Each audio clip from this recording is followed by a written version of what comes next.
from Send Voices. If we can move on to minutes of the previous meeting. All the members have had an opportunity to look through those meetings, those minutes. Are there any inaccuracies or omissions from those meetings minutes that people would like to draw our attention to? Look through. No. Okay, then after this meeting, I will sign the minutes as an accurate record. Now, we do have matters arising from these minutes. Before we go through some of those matters, I'd like to make a proposal.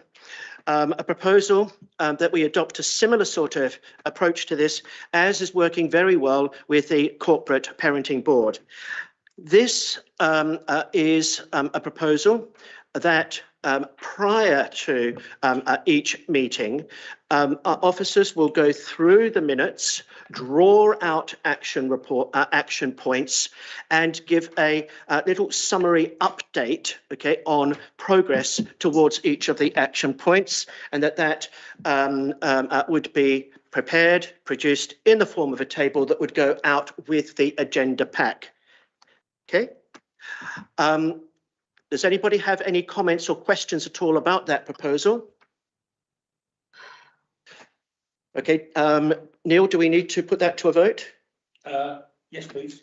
Okay, those in favour of that proposal to produce this summary action points table to go out with with the agenda packs. Those in favour, raise your hands, please. Okay, and against, and any abstentions? Okay, thank you, Pauline. So we will adopt that, if that's okay, with officers from the November meeting.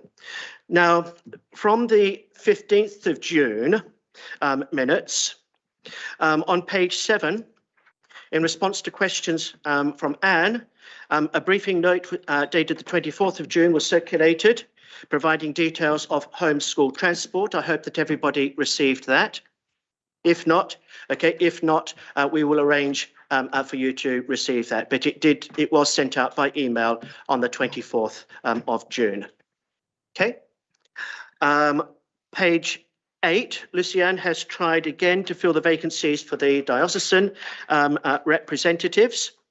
I don't think that Lucianne has been able, to make any progress on that matter, but assures me she will continue to try. Also on page 8, okay, this is a question to any of the officers. Has there been any progress regarding engagement with the Youth Council? Helen, I think that you raised this during the, or yes. you were asked this during the previous meeting. Thank you. I've certainly spoken with colleagues within Children's Services who are connected with the Youth Council, and the Youth Council would be pleased to engage with this committee. Okay. Thank you. And who is the lead officer or link officer with the Youth Council? Is it Vicky? Vicky, Elliot King and Joe Jolly. Yeah. Okay. Okay. So perhaps if they could get back to us, before the next meeting. On page 8 and 9, Beth raised some questions about EHCPs. This will be discussed under agenda item 21. Alison?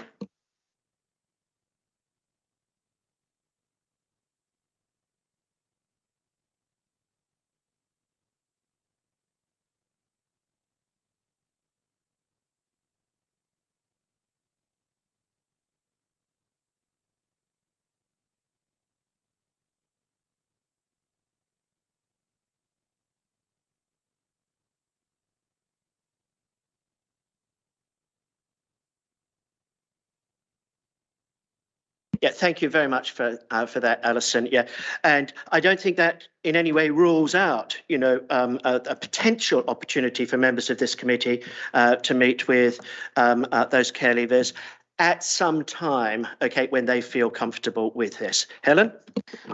Chair, I'm hearing from colleagues in the virtual meeting room that they're having difficulties hearing what's being said. in this room? Ah, right, okay, thank you. Yeah, so just a reminder, okay, that we must always put our microphones on. Otherwise, as Helen said, those joining via Teams won't be able to hear. Okay, Anne? Sorry, I was just going to say, could you just remind me what it was I received on the 24th of August? Because I was a bit staggered by what you... Yes, it was about homeschool transport. We will email you a copy of the response. Okay, again. I don't think I did receive something like that on the 24th. Okay, we'll get that sorted. 24th of June. June. Yeah, question number, page 11. Okay, Adam agreed to copy members of corporate children's services overview and scrutiny into documentation about improving the return home interviews that's being monitored by corporate parenting board. This is going to appear under agenda item 21. I'm wondering, Adam, though, whether anything has happened in terms of including members of this committee, okay, in that documentation.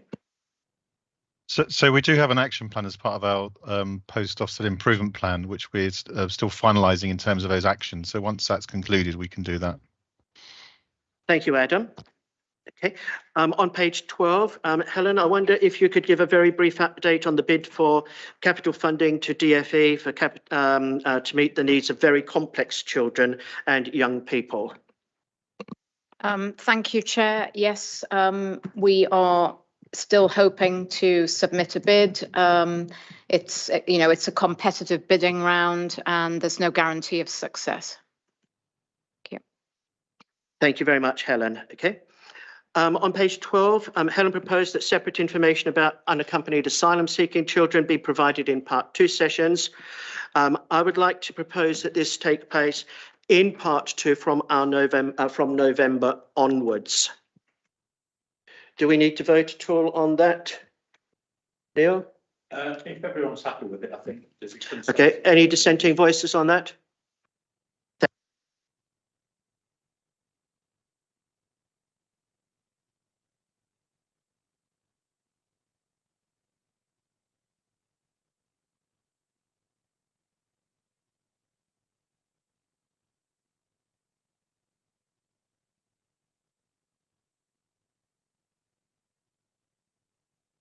If anybody has not received that briefing note, okay, please do, let us know. And page 16, okay, reports and some questions and suggestions about reports from Ofsted inspections released since the last meeting. One school will be discussed in part 2 this evening. A link to the Ofsted report is given in the agenda pack. Pages 2 and 3 of the school report, this is the new Ofsted format, provide a very pithy 2-page summary. It's a very standardized format, which I think summarizes very neatly, okay, the kinds of information that I think some of the members were asking for in the last meeting, okay? But we can take a look at that in more detail in part 2. Okay. Do we need to vote for me to sign the minutes? Yeah? Yeah. Okay. Can we take a vote? Those members who were present at that meeting, can you please raise your hands if you are happy for me to sign the minutes? Okay, thank you. Any against? Abstentions? Thank you very much. I'll do that after the meeting. Agenda item 15, declarations of interest. Item 16, public question time. I believe there are no questions from the members of the public. Item 17, member question time. Same. Thank you very much, Neil. Okay. Now, I am going to propose, with your agreement, that we bring forward agenda item 20, the Send Innovation and Improvement Plan, okay, so that we can make really good use, okay, of our new committee member, okay, and some of the other officers, who are with us tonight. So I'd like to just formally welcome, on behalf of all of the rest of the members of the committee, Sarah, who's going to tell us a little bit about herself in a moment. Sarah is from Send Voices, and she is a new co-opted member of this committee, and will be taking a full and very active, role in the committee. We also have two officers, one or two officers joining us online, who we have seen before, but not as frequently, perhaps, as some of the other officers, and that is Matthew. Okay, and I can't see, is Daniel joining us tonight as well? Unfortunately, Chair, Daniel hasn't been able to make it this evening. Thank you very much, Salsa, but a warm welcome also to Matthew. So just very, I'd like to begin perhaps by asking Sarah and then Matthew to just very briefly introduce themselves, okay, to the other members of the committee, and then we will begin to take a look at the report. Thank you very much for inviting me to join you. I'm Sarah Clark. I do know some of your faces. I am the chair of Send Voices Wokingham, and we are the parent carer forum for Wokingham, and we look after and hear the views of parents and carers of children with SEND aged 0 to 25. So we receive some funding from the DFE. We're part of the regional network of SE19, and we're also part of the national network for parent carer forums. So we feed into the regional SE19 work. I'm also the lead South East rep for the NMPCS. So I look after all of the 19 forums in the South East, and I sit and work with some of the national work as well. So I deal with some ministers. I'm not sure which ones at the moment because it's all changed, but we have done a lot of work over the SEND review with Minister Will Quince. Hopefully we'll continue to do that. Thank you very much indeed, Sarah. And Matthew? Hello there. Yes, good evening to everybody. I recognise quite a few faces around the room actually in this committee. You might have heard me talking about the SEND strategy. Previously, I think this committee was the first actually of any of the formal governance bodies in Wokingham to hear about the SEND strategy. That was back in 2020. I've been supporting Wokingham with delivery of that strategy through the SEND Innovation and Improvement Programme since that strategy was written. I'm excited to talk to you all about it tonight and to hear your questions and take some of your queries. And thanks very much for the opportunity to be here this evening. Thank you very much, Matthew. Now, everybody's going to have lots of opportunities, to take part in discussion tonight, questioning and discussion. I want this to be a very much participatory three-way discussion, not simply from members to officers, but I want everybody, talking with one another tonight. Shirley has kindly agreed to keep track, of hands that are raised. Please do try to make it very clear, okay, when your hand is up, okay, and we will try to take questions and comments and so forth in the order in which we see them. I'd just like to sort of kick off the discussion about this item by just reminding everyone that this report outlines the challenges and some of the measures being taken to address these challenges. It explains, in regards to SEND, it explains this as a co-produced improvement programme and the roles of each of the 4 working groups which meet monthly, and the SEND IIP which meets quarterly. I'm going to, if it's okay, begin the discussion this evening by asking Sarah first, and then I'm going to ask Matthew exactly the same question. Okay, what key messages would you like all of us to take away tonight, including a pretty frank assessment of the process, what's worked, and what has worked less well?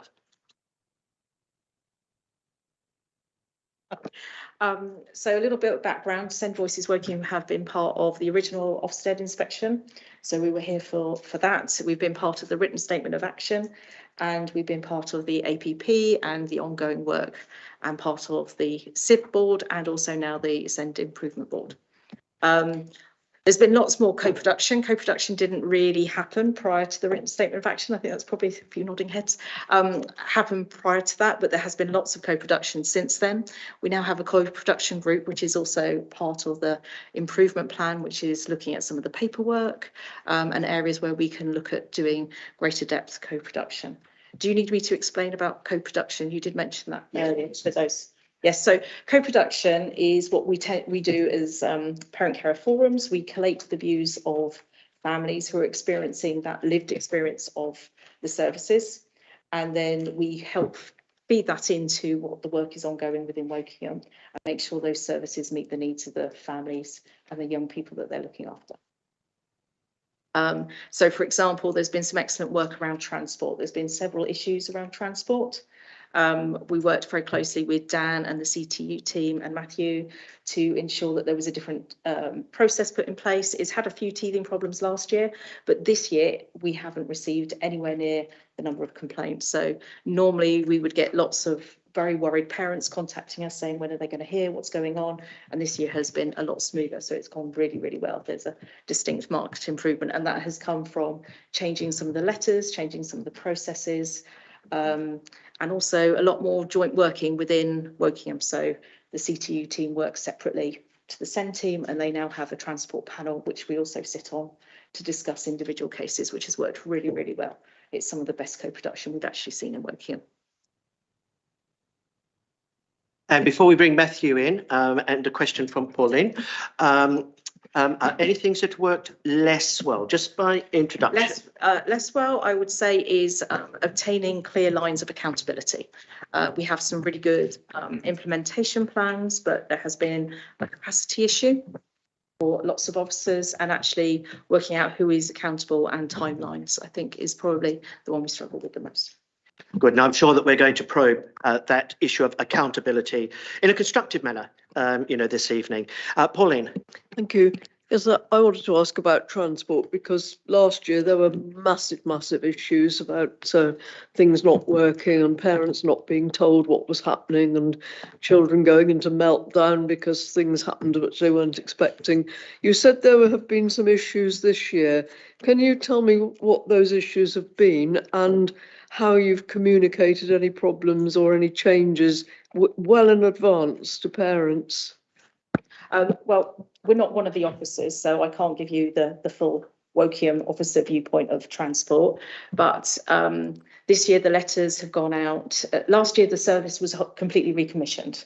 So a new system was put in place, and that had a few teething problems with email addresses and just general internal, how do you send mail shots out, and systems not being completely working, and parents not understanding as well. So there was some misunderstanding in the way that letters were written. They didn't understand that the service was being recommissioned, which meant they wouldn't necessarily receive the same driver the following year. So there were some teething problems around that, but that hasn't happened this year because the services hasn't been fully recommissioned. Lots of people have had the same driver and escort. What else has gone on? Sorry, I'm just trying to think. So most people, there's still a little bit of an issue in terms of how quickly they get to here, but they can't because of all the forms have to be in and everybody has to be allocated. So there's always going to be a little bit of a short window, but that's what the transport panel does. So any child now that is asking to go for sole transport, for example, and that's what the parent wants, but CTU don't understand whether or not that child needs that sole transport, there's then a discussion to decide what's best for that child. Some of the issues that happened this year, I would say, are quite minor around, for example, a child that wasn't given sole transport might have suddenly discovered that there's another child within that school and they're now on the same route. So there's another child in the taxi and they weren't fully aware of that. But that's not a massive issues because lots of the other things that have been put into place have allowed parents to have more communication with the taxi services. There are still concerns around, the main concerns now that we're trying to address are around training for escorts and drivers, particularly around SEND needs and the different ways that they need to be treated, and also around any medication if a child needs particular medication. So we are working on those. Yeah. Thank you very much for that answer, Sarah.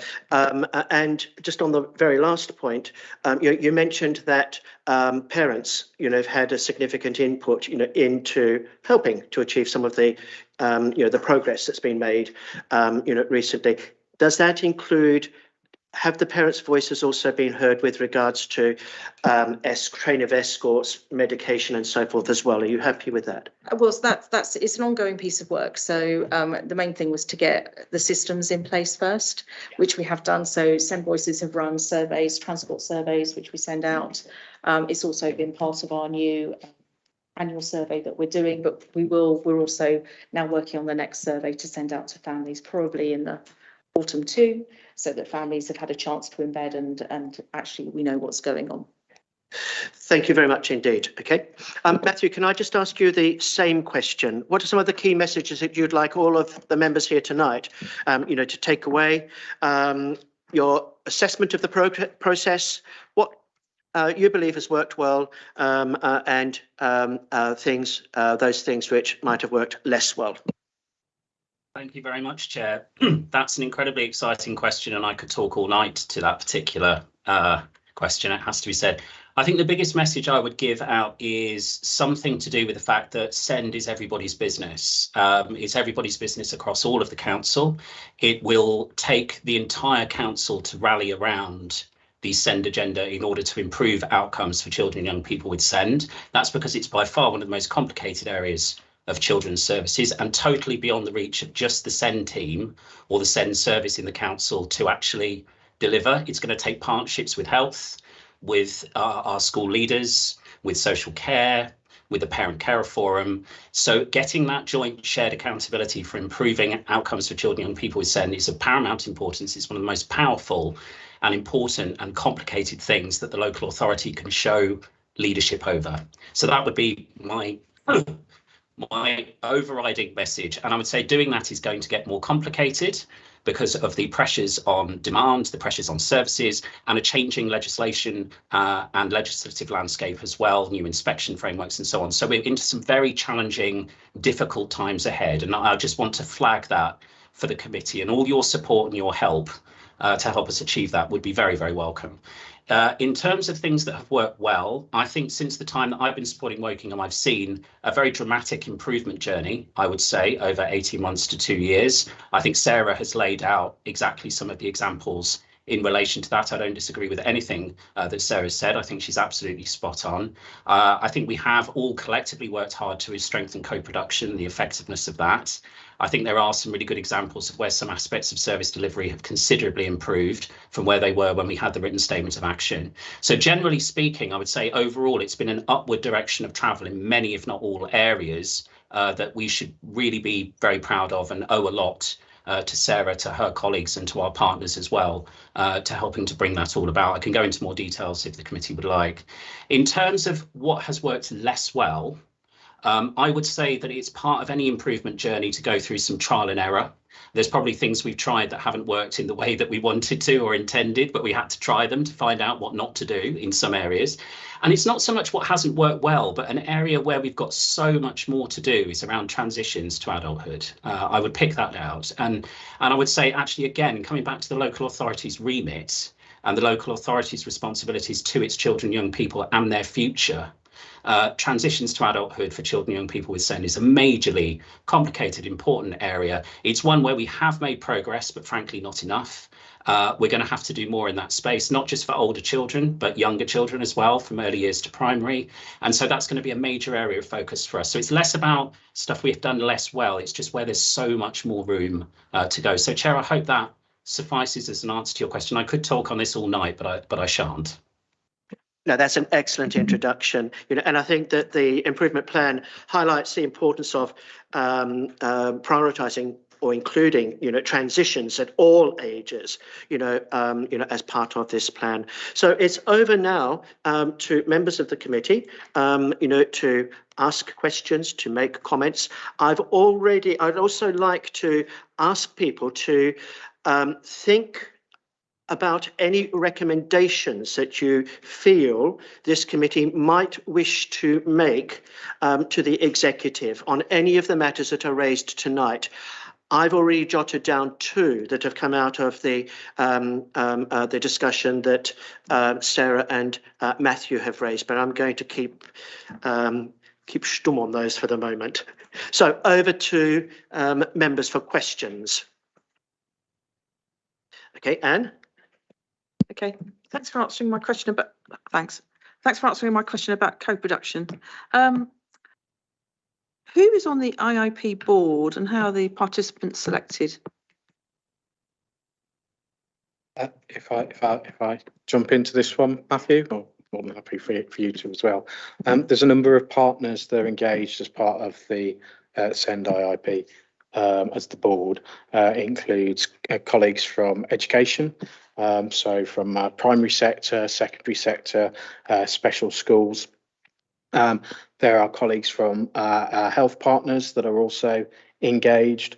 We've already heard that Send Voices Wokingham, amongst very, very busy schedules, have played a critical role as part of the Send Improvement Board, alongside with appropriate officers from Children's Services, excuse me, and elsewhere across the council as appropriate.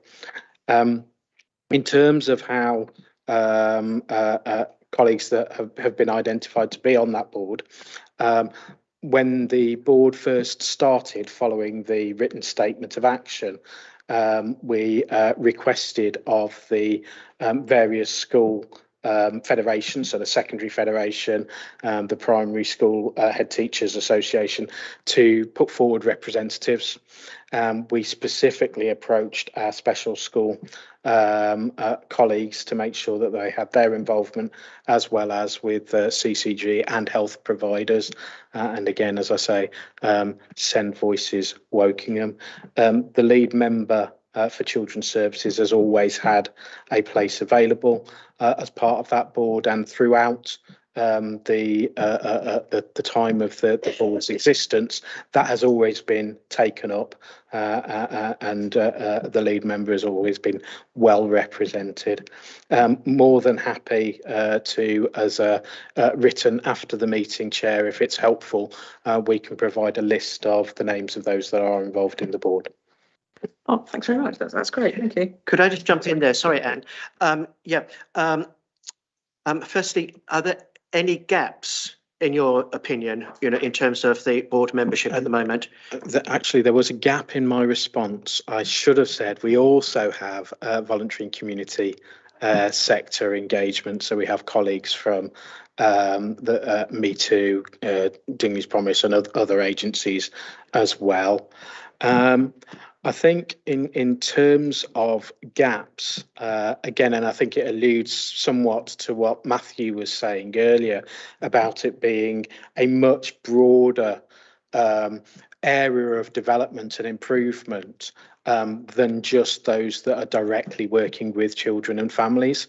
Both Sarah and Matthew have referenced preparation for adulthood and those transitions into adulthood, and there we need to be thinking about independent living skills as adults. So that's housing, that's transport, that's finance. So there's a whole raft of other either bits of the council or other agencies out there that also could make a great contribution to the work that we're doing around our Send improvement, but absolutely need to be involved, informed and engaged.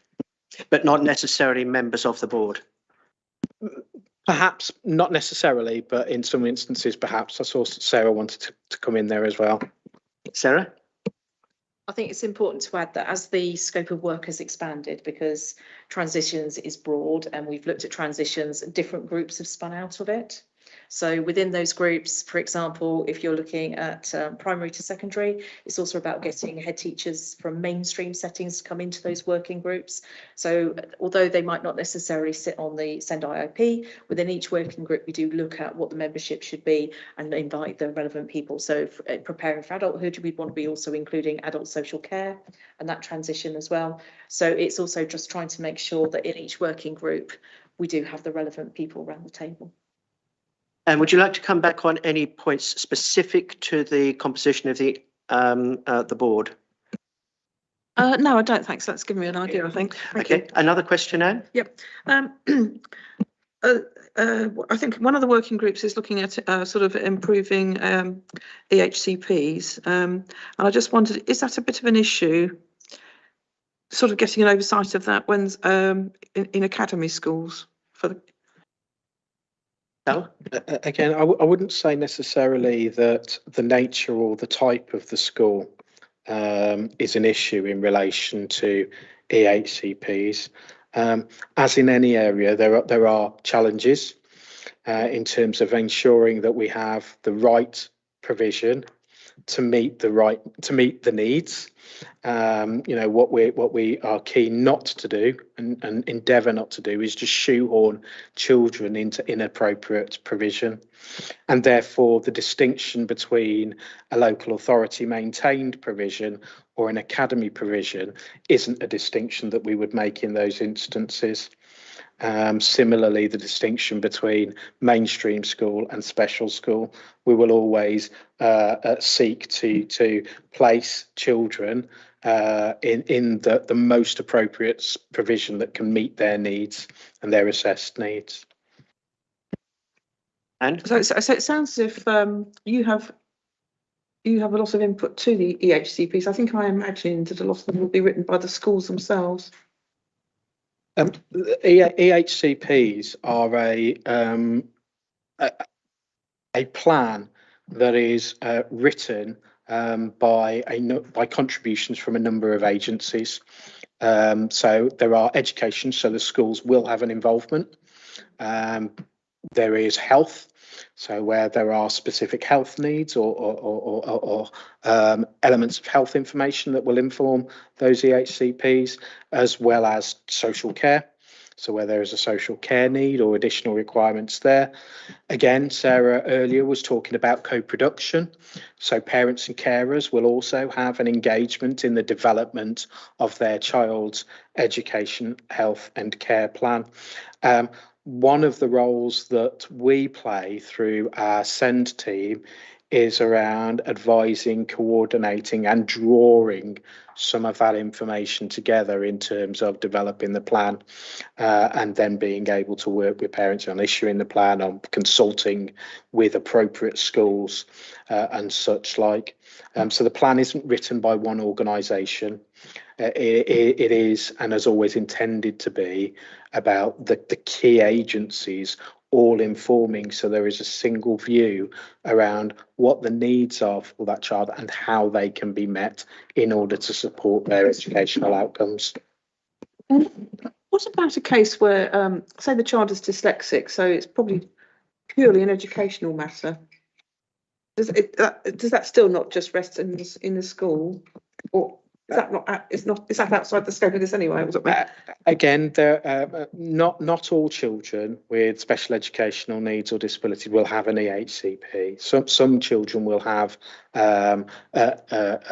SEND needs that haven't met the need for an assessed EHCP. However, we do also provide support, guidance and some resource to schools to support those children as well.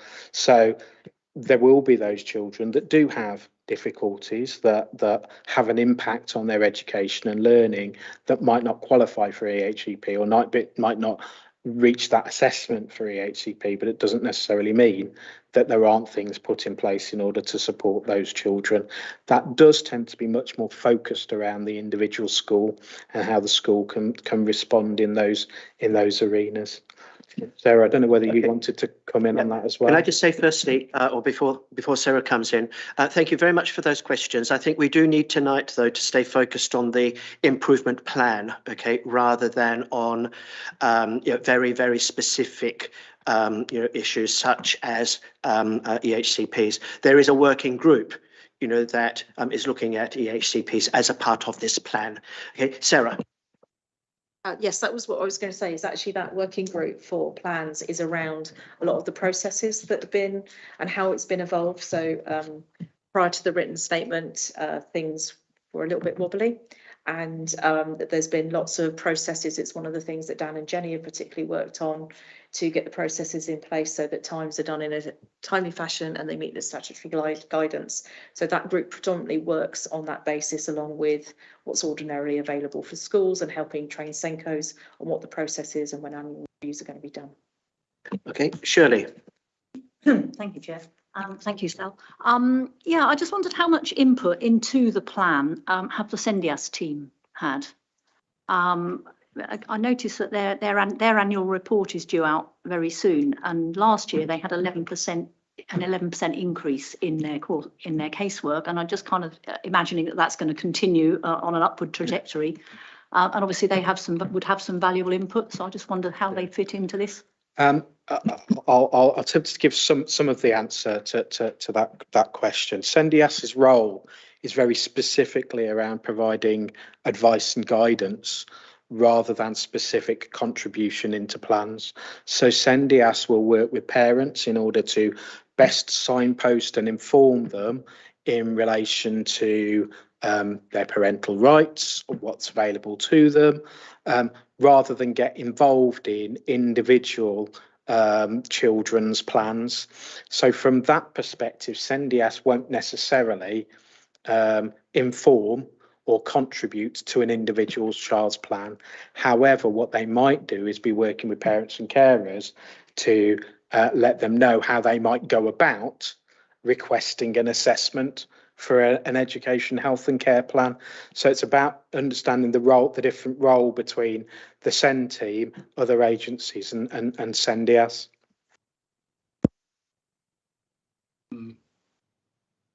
If And it's I was possible, kind of wondering about the not EHCPs so much as the overarching plan that we have before us. My apologies. Yeah, my so- apologies.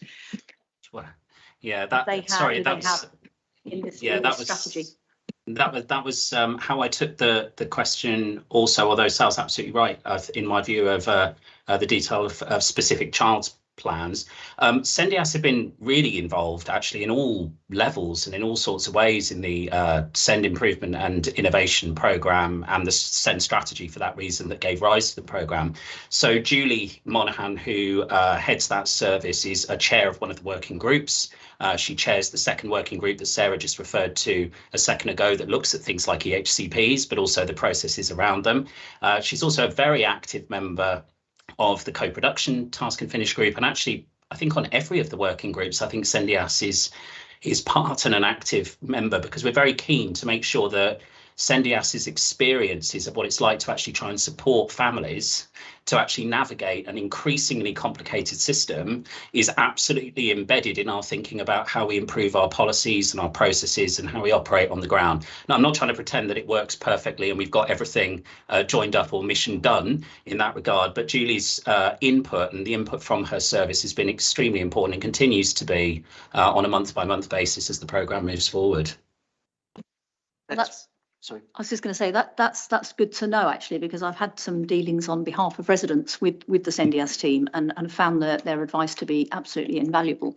So I'm glad to hear that they have been involved with this, and I think that it might be very good if at some future meeting of the Children's Services Overview and Scrutiny that perhaps we had a representative from SENDIAS come along and talk about the work that they do. Perhaps that could be just noted. Absolutely, yeah. And I think your comments and Shirley's comments are also very reassuring. Sarah, question or something to add? I was just going to add a little bit further is that we work, SEND Voices work very closely with SENDIAS as well. And we run parenting training courses with them to support families around SEND support services within schools and how to apply for plans and preparing for adulthood. And that also ties into the other working groups because we're looking at paperwork as well around the plan processes and making sure that the language is the same and the imagery and the plan timelines are the same so that parents are getting the same message again and again. So we are all working together to try and support families to plug those gaps. Thank you, Sarah. I'd like to ask a question in a moment, but before I do, would any of the other members who've not spoken as often tonight like to ask a question? Or another question, Anne? Anne? Yes, it's actually, this might be very quick. On page 34, priority 3 is about transitions, but working group 3 seems to be focusing on priority 4. That's what it looks like in the document. And I wondered if that's not how it really is. I'm quite happy to answer that question, Councillor. It's very eagle-eyed of you. You can never get anything past overview and scrutiny because you found a typo in the report. It seems to me, I think what has happened is someone's cut and paste the co-production group's remit into that part of working group 3 in the main body of the report, when actually you're quite right, it should be talking about transitions. That's what working group 3 is all focused on, both in terms of early years to primary and then also in terms of 14 to 25. However, in the appendix 1, the remit of the group is correctly described. So look to the appendix, I would say, for an overview of the priorities for each of the working groups. That's just a slight single error on the body of the cover report, but thank you for flagging it. Yes, thanks. I did notice that. Yes, it looked different later. So thank you very much. Yes, that sort of all adds up. Can I ask, on page 36, financial information needed. That's the topic. And item C. Are there particular types of provision which is persistently required to be got out of borough, or is it just the volume of needs which ends up having requirements out of borough, if you see what I mean? Again, I'll also, I don't know, Sal, you want to take any part of that? I've got some views on that as well. I can do. The vast majority of our out of borough provision is in relation to special school provision and or residential provision where that's appropriate for children. We are looking at the acute needs that we have in terms of having the right provision within the borough so that children can be educated appropriately in the right type of provision. We are looking to apply for the new wave schools for new special schools, and we're applying for 2 new special schools for Wokingham to be funded, hopefully, if we're successful, by the DFE, and that should assist us greatly in making sure that many more children can be educated in the borough, which is both better in terms of financial cost, but also very much better in terms of outcomes for children, because it's less travel, so children aren't so tired, closer to family, closer to networks, because they're not outside of the borough. So there's a whole raft of reasons why getting the provision within the borough is the right thing to do, and we're trying to redress that balance. Matthew, you were going to say something? I think Sal has pretty much covered it, Chair, and therefore the question that was asked is very largely to do with volume in the special school, the special need area. What I would add to what Sal said is that this really does demonstrate to several of us working on the programme the importance of investing in local provision as a top priority, and that is obviously a key priority within the programme, but it's another key message I think it would be good to get across this evening, which is that really investment in local provision is absolutely essential in whatever form it's funded. It's absolutely essential to the future sustainability and improvement of SEND services in Wokingham Borough. And I think that question really reflects that there is a huge amount more to do there. Thank you for that really, really important question, Anne. I'd like to ask my question next. We can come back to you later if you wish.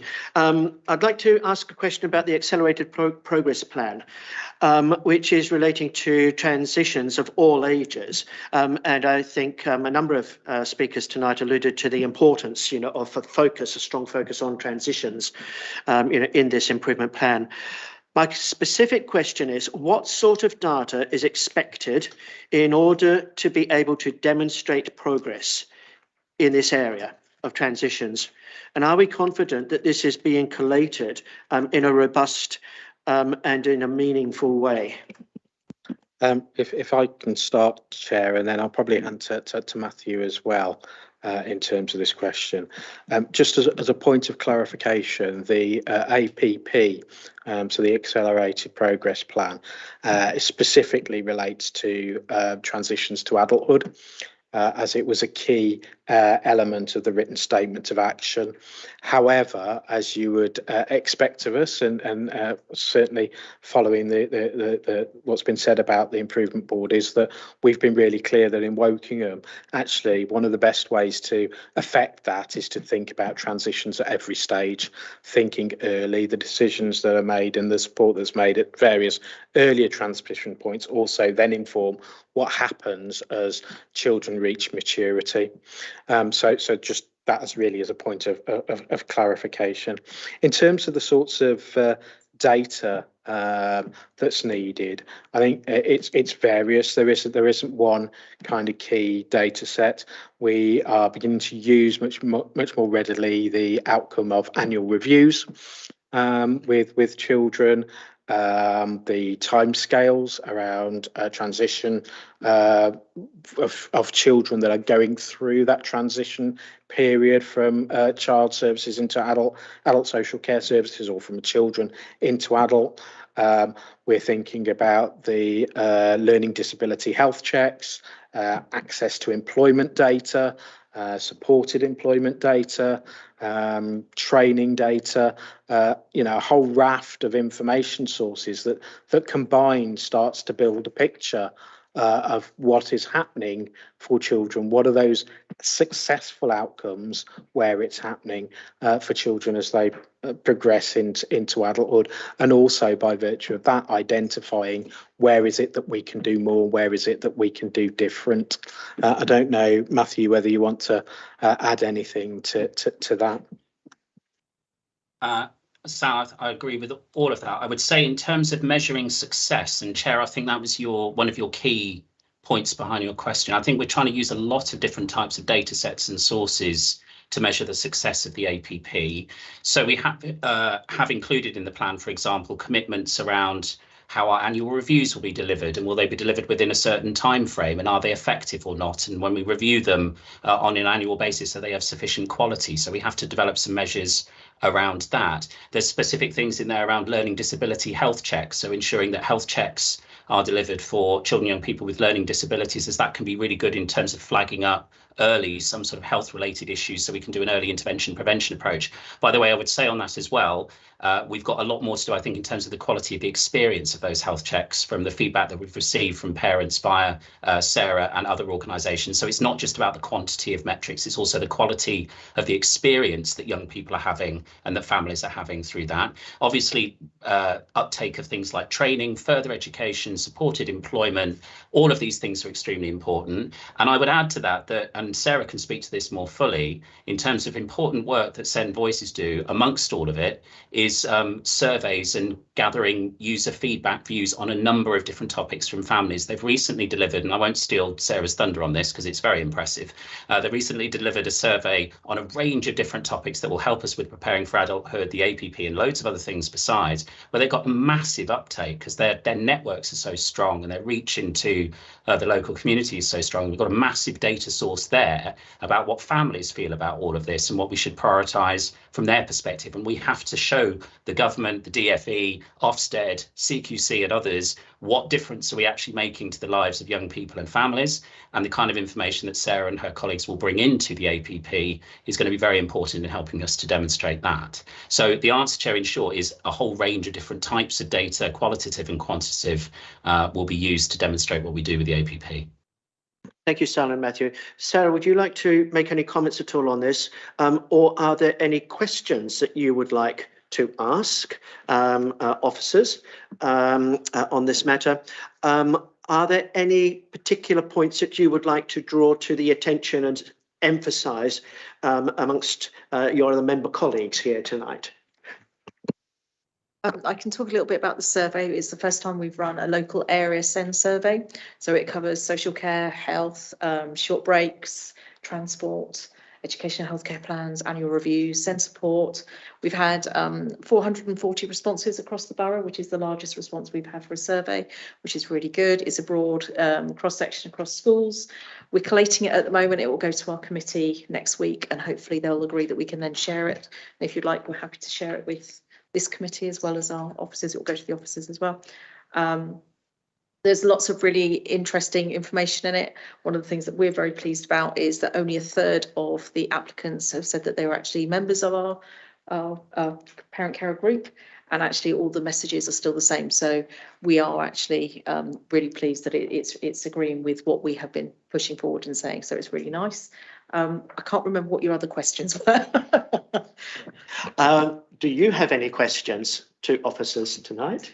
Or are there any particular points that you would like to emphasise, amongst or with the other members of the committee?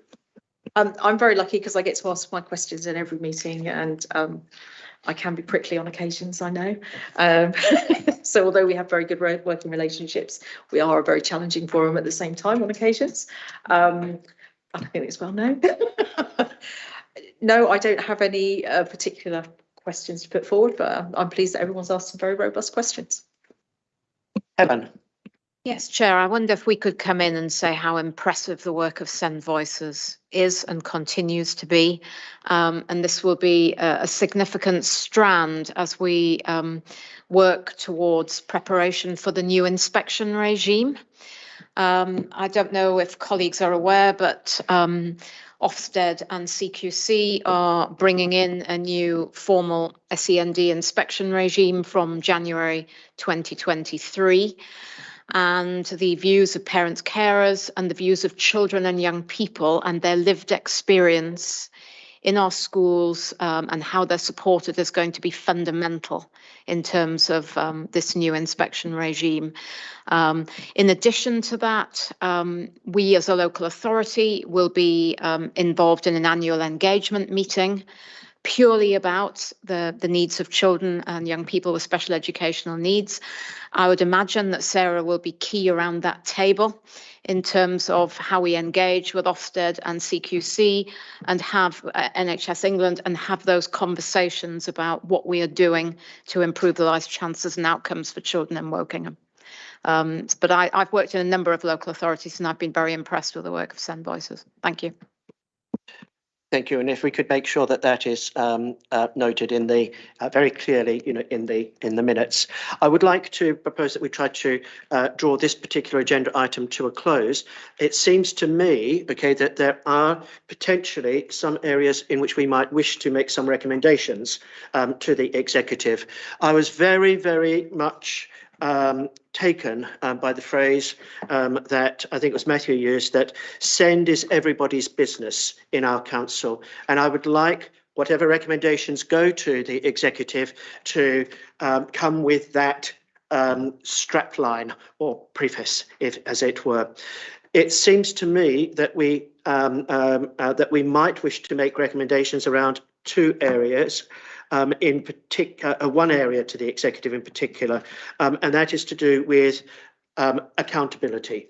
Okay, and I'm not sure about the wording for this, but we would like the executive to support our efforts, to improve and ensure, full accountability across all of the joint and shared services that are a part of this. I don't know how we can phrase this better. I don't know if officers have any thoughts or recommendations as to wordings. I'm sorry, I'm not being more articulate. Thank you, Chair. I think we'd be happy to work with you on some appropriate wording. If I could just come in and say that we do have a full report on special educational needs and the safety valve programme coming to the forthcoming executive meeting at the end of September. And just to state also that we are working very well across the council through the Strategic Growth and Assets Board in terms of feeding into that cross-cutting board the needs assessment that we know we have in terms of needs for schools, needs for resource bases, etc. And that's an example of good cross-cutting working. But happy to work with you outside of the meeting in terms of appropriate wording. Are other members of the committee happy for officers to do that with Shirley and myself to agree on a wording? We can't vote on a recommendation unless you put it to this meeting, I'm afraid. Can we vote that it be delegated to, the wording be delegated to the officers and the chair and the vice chair? Yes, that would be appropriate, Chairman. Okay, so we have a proposal. Do we have a seconder for that proposal? Okay, Morag. Those in favour, raise your hands. Okay.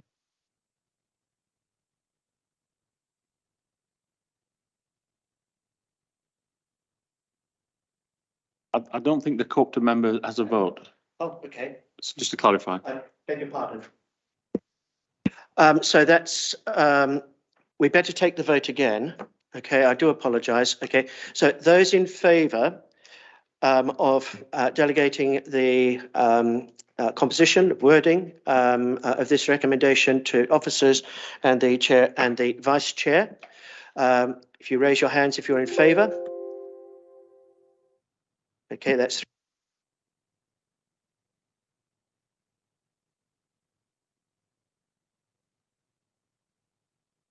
Is that carried? Thank you.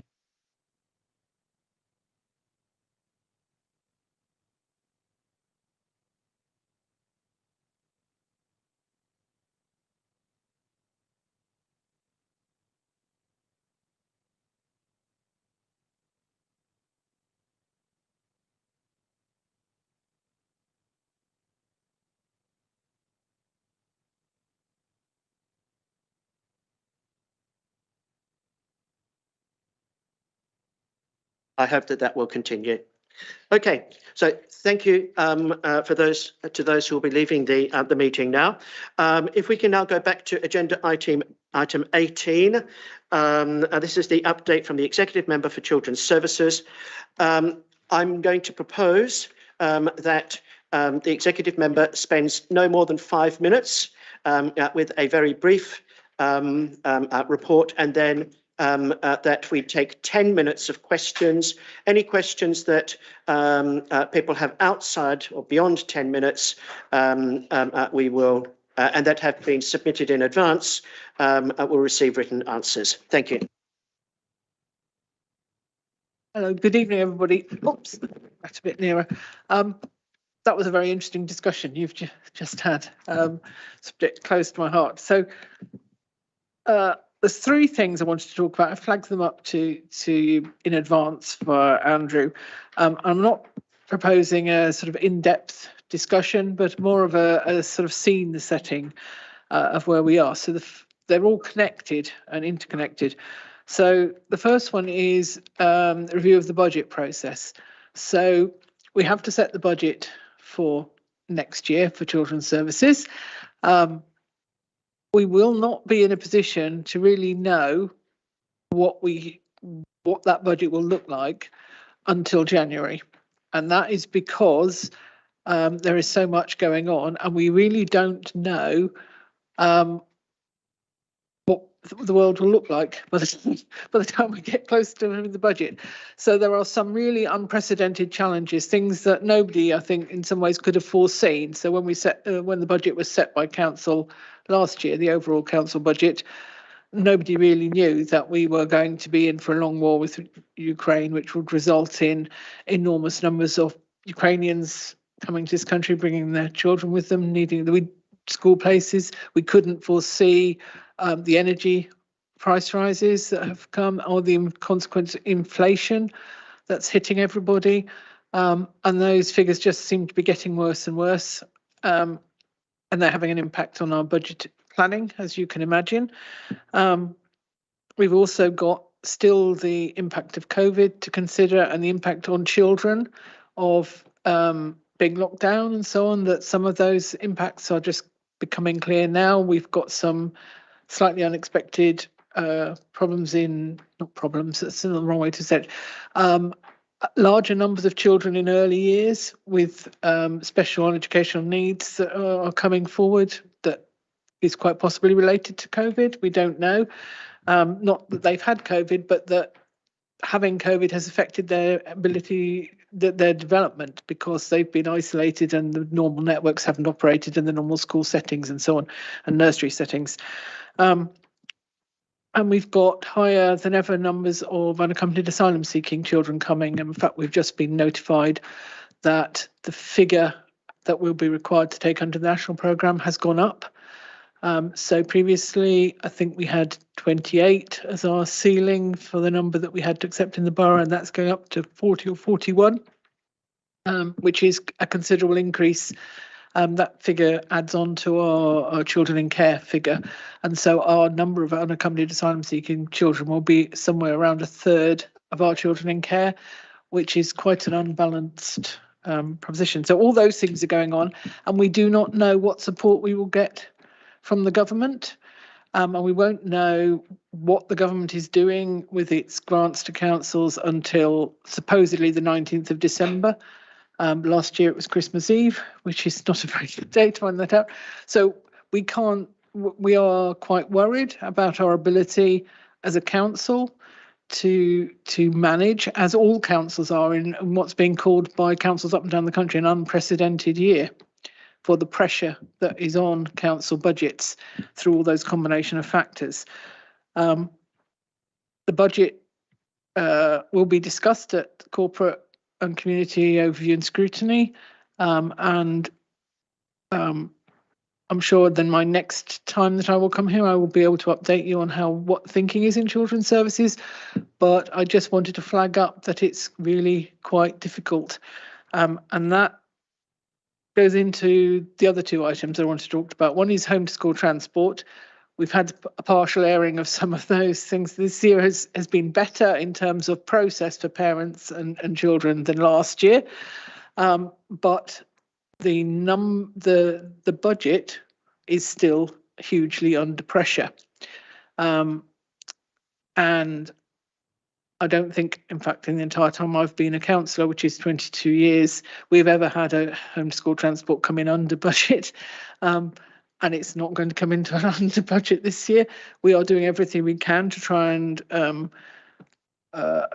keep it under control, but it is very difficult. And we've had some of the challenges are related to those of school places as well. So we have seen an enormous increase in children applying for school places during the year instead of during the normal application period. So I think in June it was 400 and something places, which is about twice as many applications as we would normally get in June. And that's quite a lot of it is due to people coming here from Hong Kong. Now, we want to welcome them. I think, this country has made an offer to people in Hong Kong due to the history that we have with them, and they need somewhere safe to go, and that's fine. But they have chosen Wokingham. It's understandable. We all like Wokingham and they like it too. But the numbers that are coming have put an enormous strain on our capacity to provide school places, because it's coming on top of all the other things. So we have almost run out. We've not quite run out of places in some years. And of course, the places are not where there are places, they're not necessarily in the right locations for where the people are moving into the borough from. So this is Ukrainian refugee families and Hong Kong refugees and other people who move in and out of the borough. And that puts a strain on the school transport budget as well, because some of them will then become entitled to home school transport because there was no suitable place nearer where they are. So all those things are making it quite difficult. The other thing, I suppose, linked to that, the last thing I would say is that we have got the report on the SEND and the safety valve coming to executive at the end of September. You will have an opportunity, if you wish, to ask me a question at the executive meeting in a different capacity. I'll put in a member's question if you wish to do that. This is important for us. We've already had mention tonight of the lack of capacity, local capacity we've got for SEND. That is a a huge pressure on our home to school transport budget because we have to send the children out of borough. It's not good for the children either, as Sal has described. We need that provision in borough. We have applied for 2 schools. One will be SEMH, and where we've got a particular need, and we've got the other new school, which is already being built. So we've nearly got it open. It's due to open next September. Unfortunately, it should have opened this year, but the DfE had a little wobble and delayed making a decision, which meant that we couldn't open it, and it wasn't ready. And that has cost us money as well. It's just a great pity. But we absolutely need those schools. There is no guarantee we will get both of them funded by the DfE, but we're hoping for at least one. And then we have the safety valve programme, which Helen referred to, which will be in the executive papers at the end of September, which is an invitation from the DfE to the authorities who have got the worst problems with their overspending on SEND, to try and help them get it under control and get it back into balance. That is a really big challenge, because I think, as people like Sarah know, across the country, the general feeling is that since the reforms to SEND in 2014, it has been generally quite underfunded. And so the chances of getting back into balance are going to be quite difficult.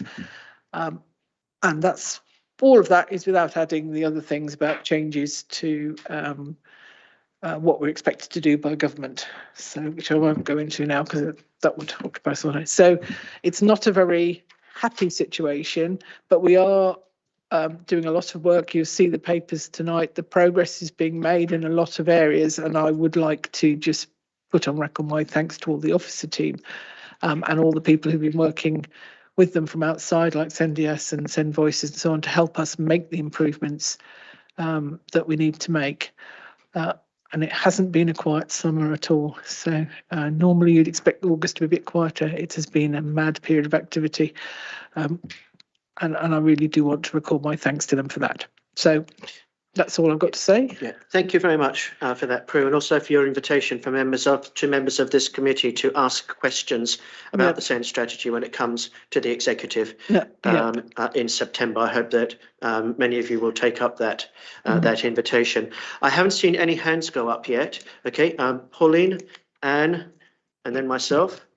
Thank you. Prue, there's always been pressure on the SEND transport budget, and 3 or 4 years ago, we addressed that by bringing more children back into the borough, because that was one of the biggest costs, sending them to places outside the borough. And as you know, we expanded Addington School and we began the process for the new special needs school, along with Reading, which sadly has got delayed. But we heard earlier in the meeting that we're now having to send more special needs children out of borough.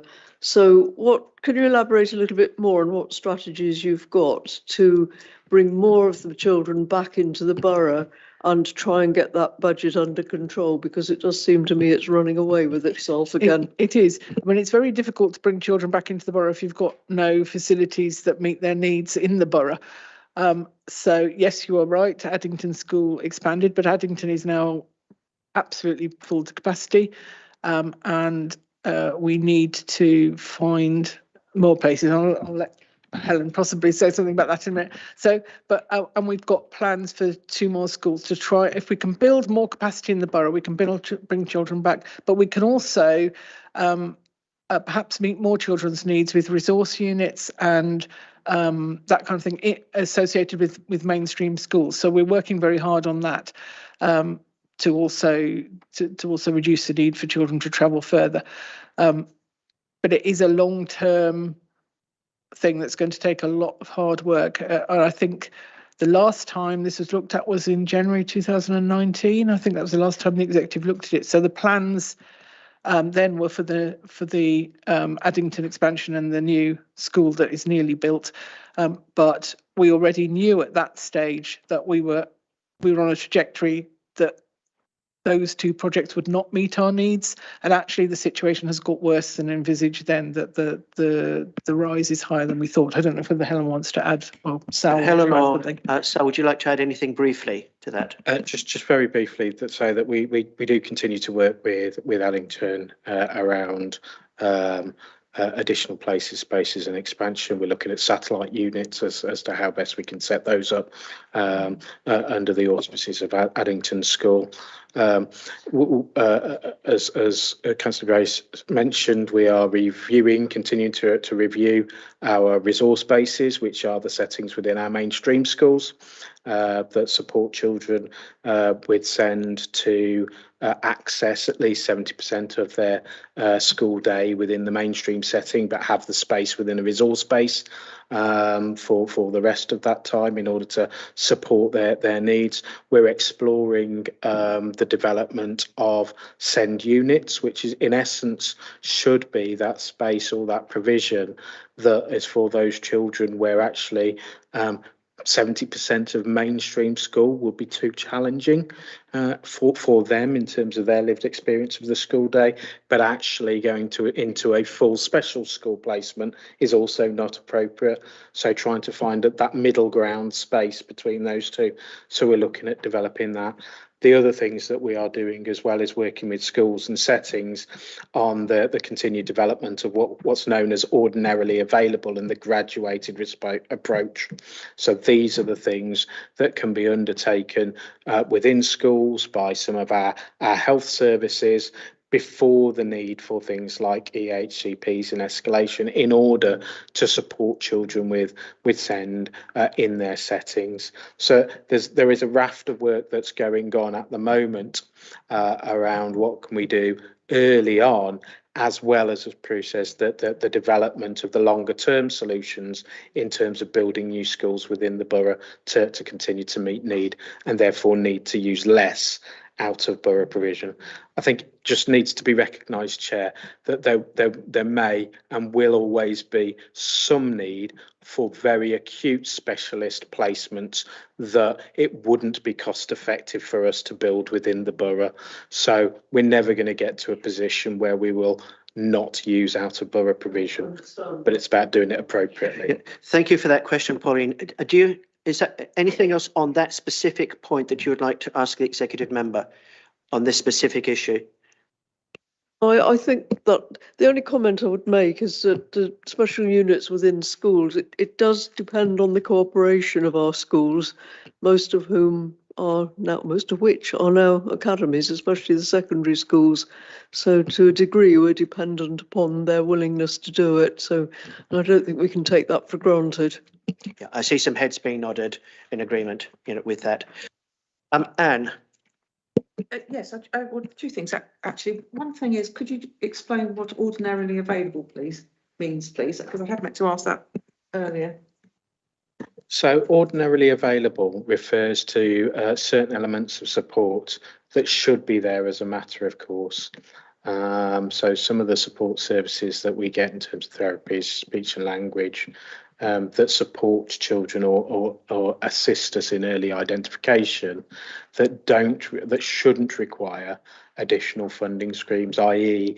they should already be there and available through either education services or our health services or our social care services before the need for additional resources or additional types of approaches in order to then meet expanded or additional need.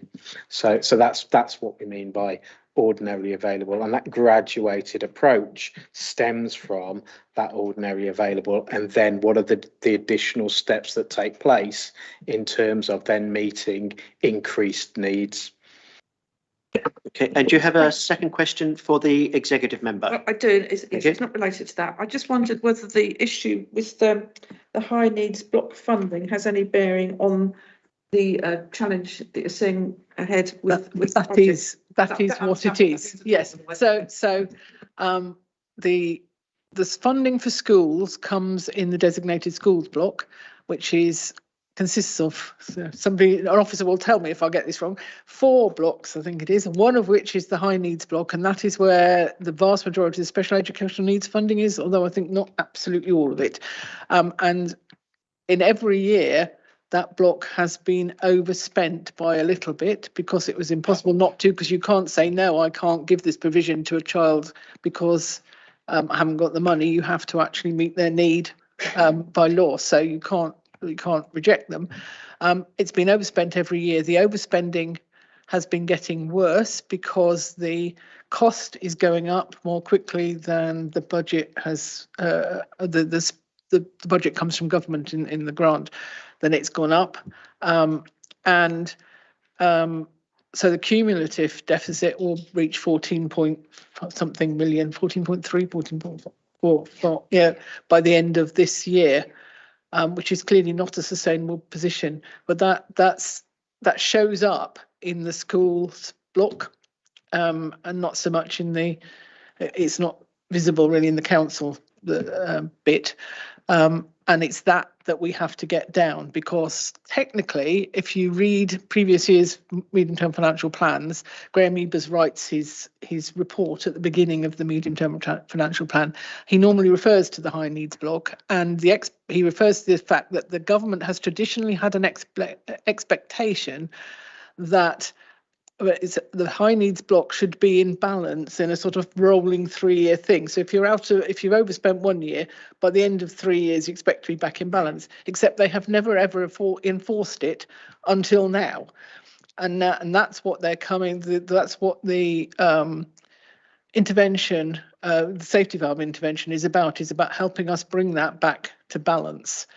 And when you realise you've been overspending in that block since 2014, and each year you're overspending more, bringing that back into balance in 3 years is going to be a huge challenge.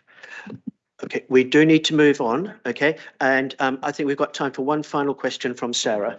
I just wanted to add a little bit of clarity to that with my regional hat on. So the high needs block, there's several local authorities within the SE19 that are overspent, and many nationally. So it's a big programme of work within the SE19, which of course Wokingham is part of. There's also a working group that are looking around the high needs block spending particularly.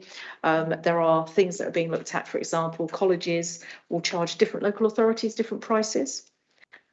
So there is lots of work going on around that to make sure that there is standardised pricing and that one isn't being charged more than the other. So there is lots of cooperation going around that. The SEND review is also looking at around independent schools who know placements are tight and are sometimes charging more than they possibly should for particular children. And they're also looking at that. The other thing I just wanted to highlight to you, so when we talk about SEND support for children, that's also in relation to ordinarily available. So that's about what schools should be providing for those children before they need a plan.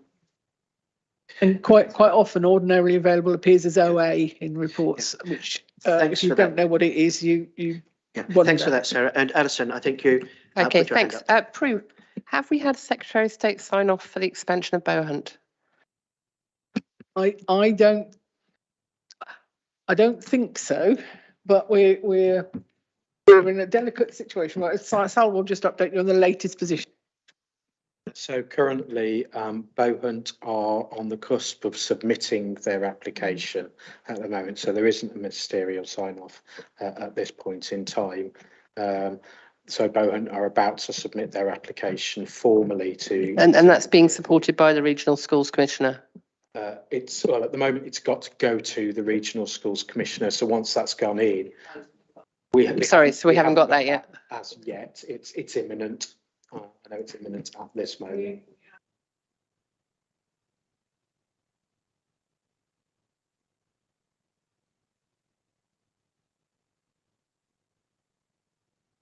Excellent. So I've just got a second quick question about our other, hopefully good news.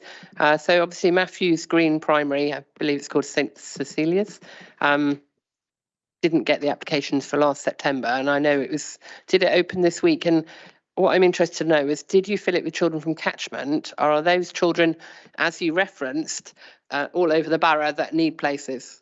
Before Sal gives you the proper technical answer, I would just answer, it has been very difficult, because one of the problems that we have with all these tightness on school places is that not all school places are contested at the same rate. So while we have huge pressure on what you might call junior school in the old-fashioned terms and the first years of secondary school, we don't have the same capacity issues with reception in year one, so on. So the problem with opening a new school is that you generally fill it up from the bottom.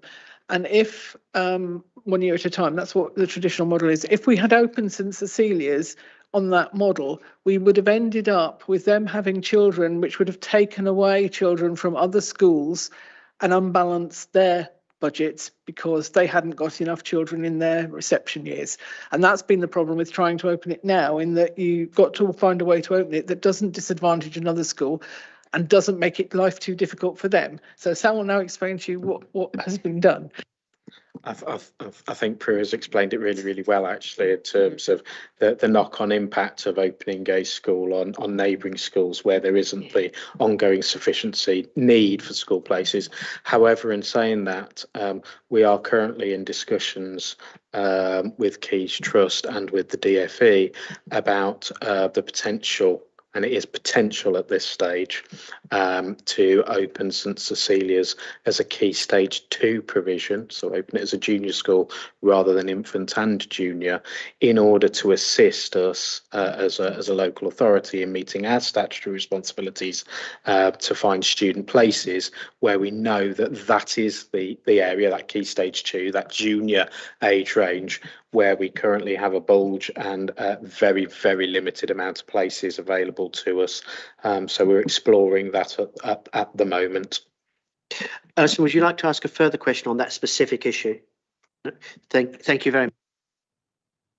Prue, okay, for your attendance tonight. You're most welcome to stay for as much or as little of the remainder of the meeting as you wish, but we very much do appreciate your attendance and your offer to continue to attend these meetings. I'm very willing to do so, and I am conscious that you wanted to ask me a question about homeschool transport, but I'll answer that out of the meeting, as I will anybody who wants to contact me. Please feel free, and I will try and just do my on best. that point, I did email everybody prior to this meeting suggesting that it would be really helpful if people could submit questions in advance of the meetings.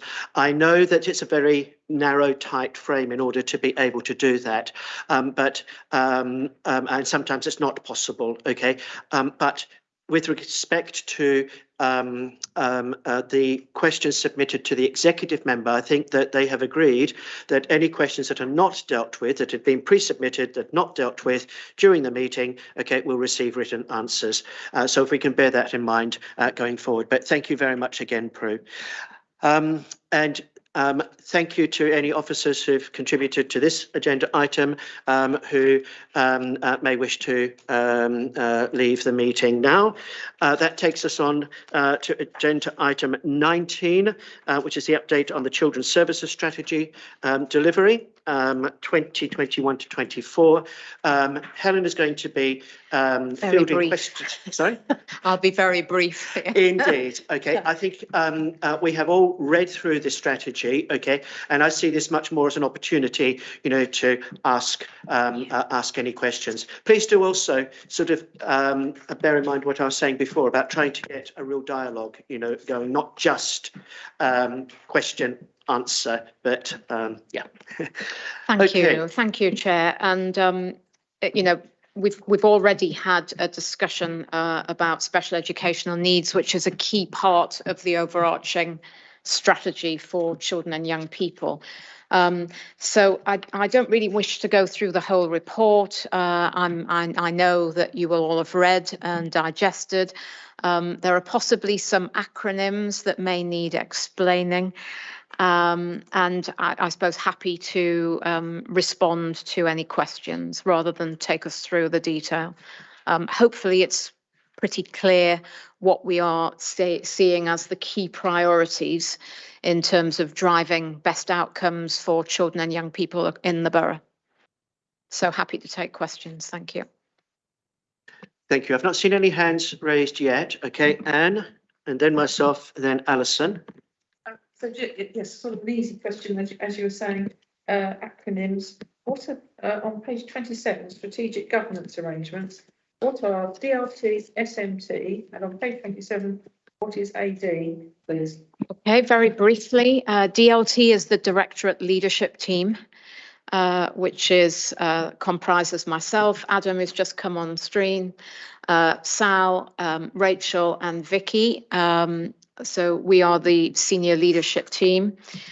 SMT, each of the individual assistant directors will have their own senior management teams, which is the SMT acronym.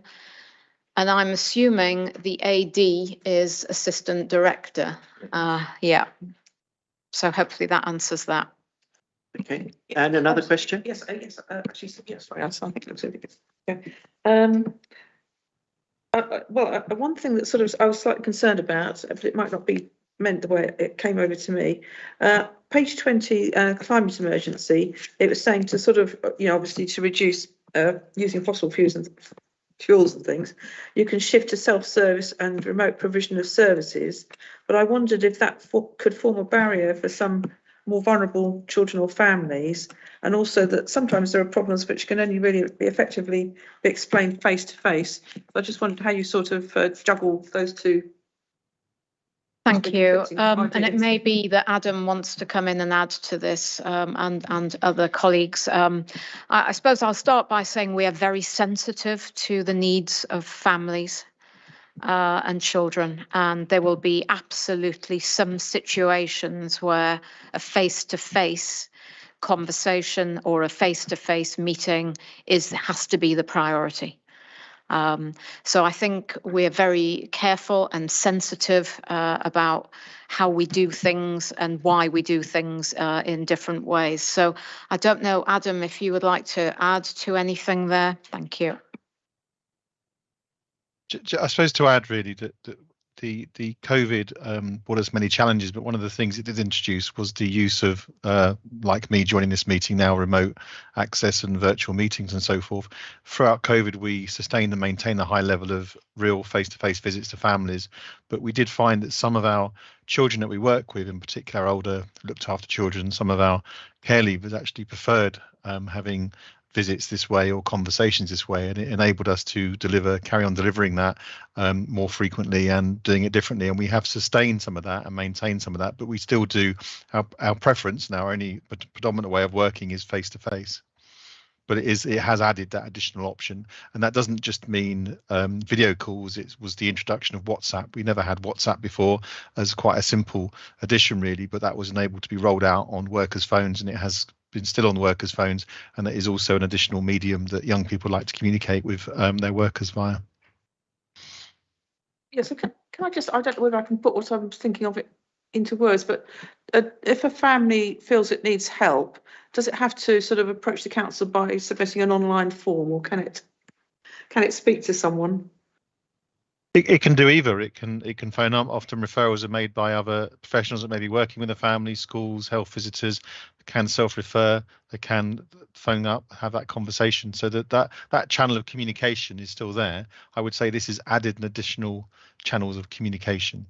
And the other part, I suppose, which we've added is that we found some of the benefits of moving away specifically from families, but with our strategy meetings where we do child protection inquiries, we have found that we actually have more agencies joining because they're able to join virtually in that digital way. And also case conferences have been hybrid, a bit like this meeting, where we have families attending or families joining, and we've also had more attendance from professionals, i.e. schools who don't now no longer need to leave school to join the meeting. They can join like I am this meeting now. So we have had that mixed hybrid approach. Yeah, but our predominant approach to working with families is direct communication. It's a key part of social work engagement. Yeah, I think that sounds fine. I can imagine, with some professionals, and as you say, teenagers, they'll appreciate the remote approach. I was just thinking perhaps of less articulate individuals, or maybe families where their IT isn't actually that good in any case. Thanks for raising that important line of questioning, and it is very, very important. I'd just like to ask, if I may, Sarah, if she has any views, on this issue.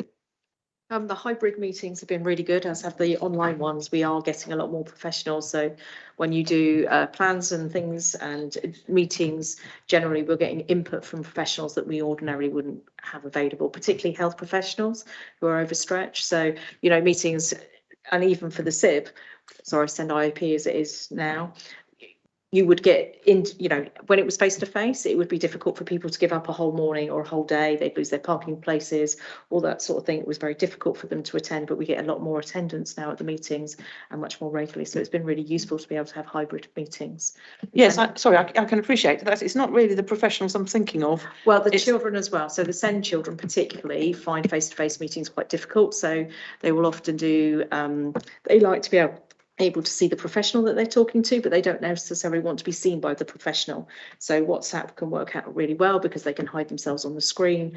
But there are also those children that prefer to do face-to-face and don't like it. So what's really good is that everyone is getting a bespoke approach. I think that's really important. They're tailoring it to individual needs. I think the important phrase there, the bespoke approach, you know, it is a very important issue, you know, and I'm really pleased that you have raised it tonight. We better move on with questions now from Alison. Yep. Okay. It's fantastic to see the key delivery successes to date.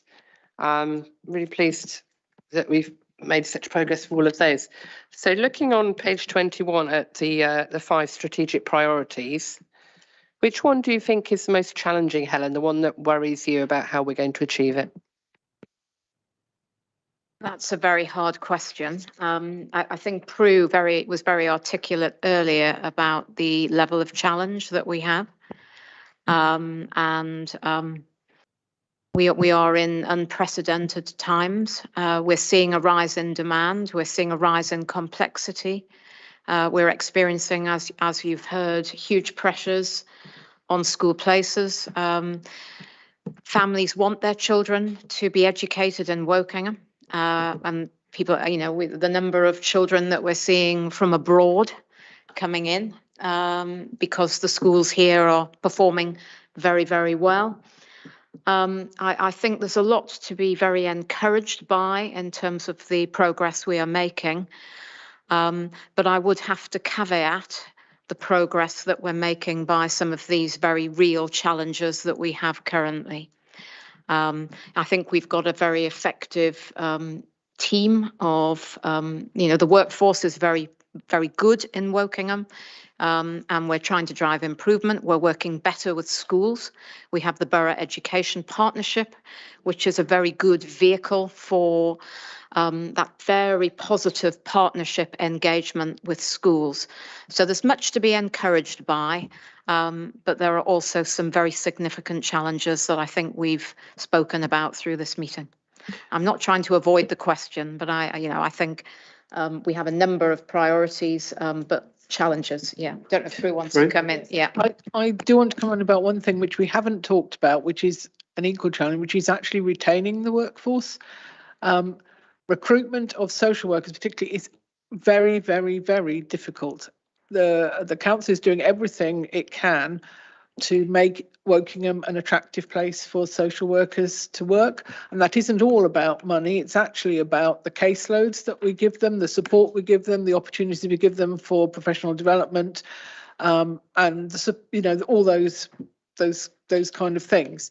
But we have, as you will know, those of you who've been associated with children's services for a while, there has always been a percentage of agency workers. We will never get rid of them completely because you always have gaps and you need to fill them. It's getting more difficult even to get agency social workers because the agencies are now, rather than providing individuals, they try to provide you with a team. So they want you to buy in their services, which is hugely more expensive and it's quite a different sort of proposition. So the councils, particularly in the southeast, have got to get more working together to try and combat that sort of escalation in the rising of their costs and the more we need more individual social workers to come here and learn our way of operating and not and to care about children in Wokingham and not to be focused on the agency that they work for. And the temptation then is not to invest yourself in the area where you're working, but to think your career is with the agency. and that is a risk for us, I think. But there's also a risk not just with social workers, but with things like ed psychs, occupational therapists, and all those kind of things. That it's really difficult to find them. And this is again a national problem. It has meant things like reorganising our disabled facilities grants processes so that we can actually try and reduce the time it takes to do something, because we haven't got an occupational therapist that we can tap up to go and look and give their thoughts. We've had to completely rewrite all that, and the processes are quite different. In housing, they've found a way around it eventually. It's really difficult. These are not just problems in Wokingham, and they are problems nationally. And I really do worry about it. Everything feels like it's on a knife edge, you know, and I'm sure you will understand that if you're paying attention to children's issues. I mean, Pauline has a long history, particularly in, and will know that it's getting worse, not better.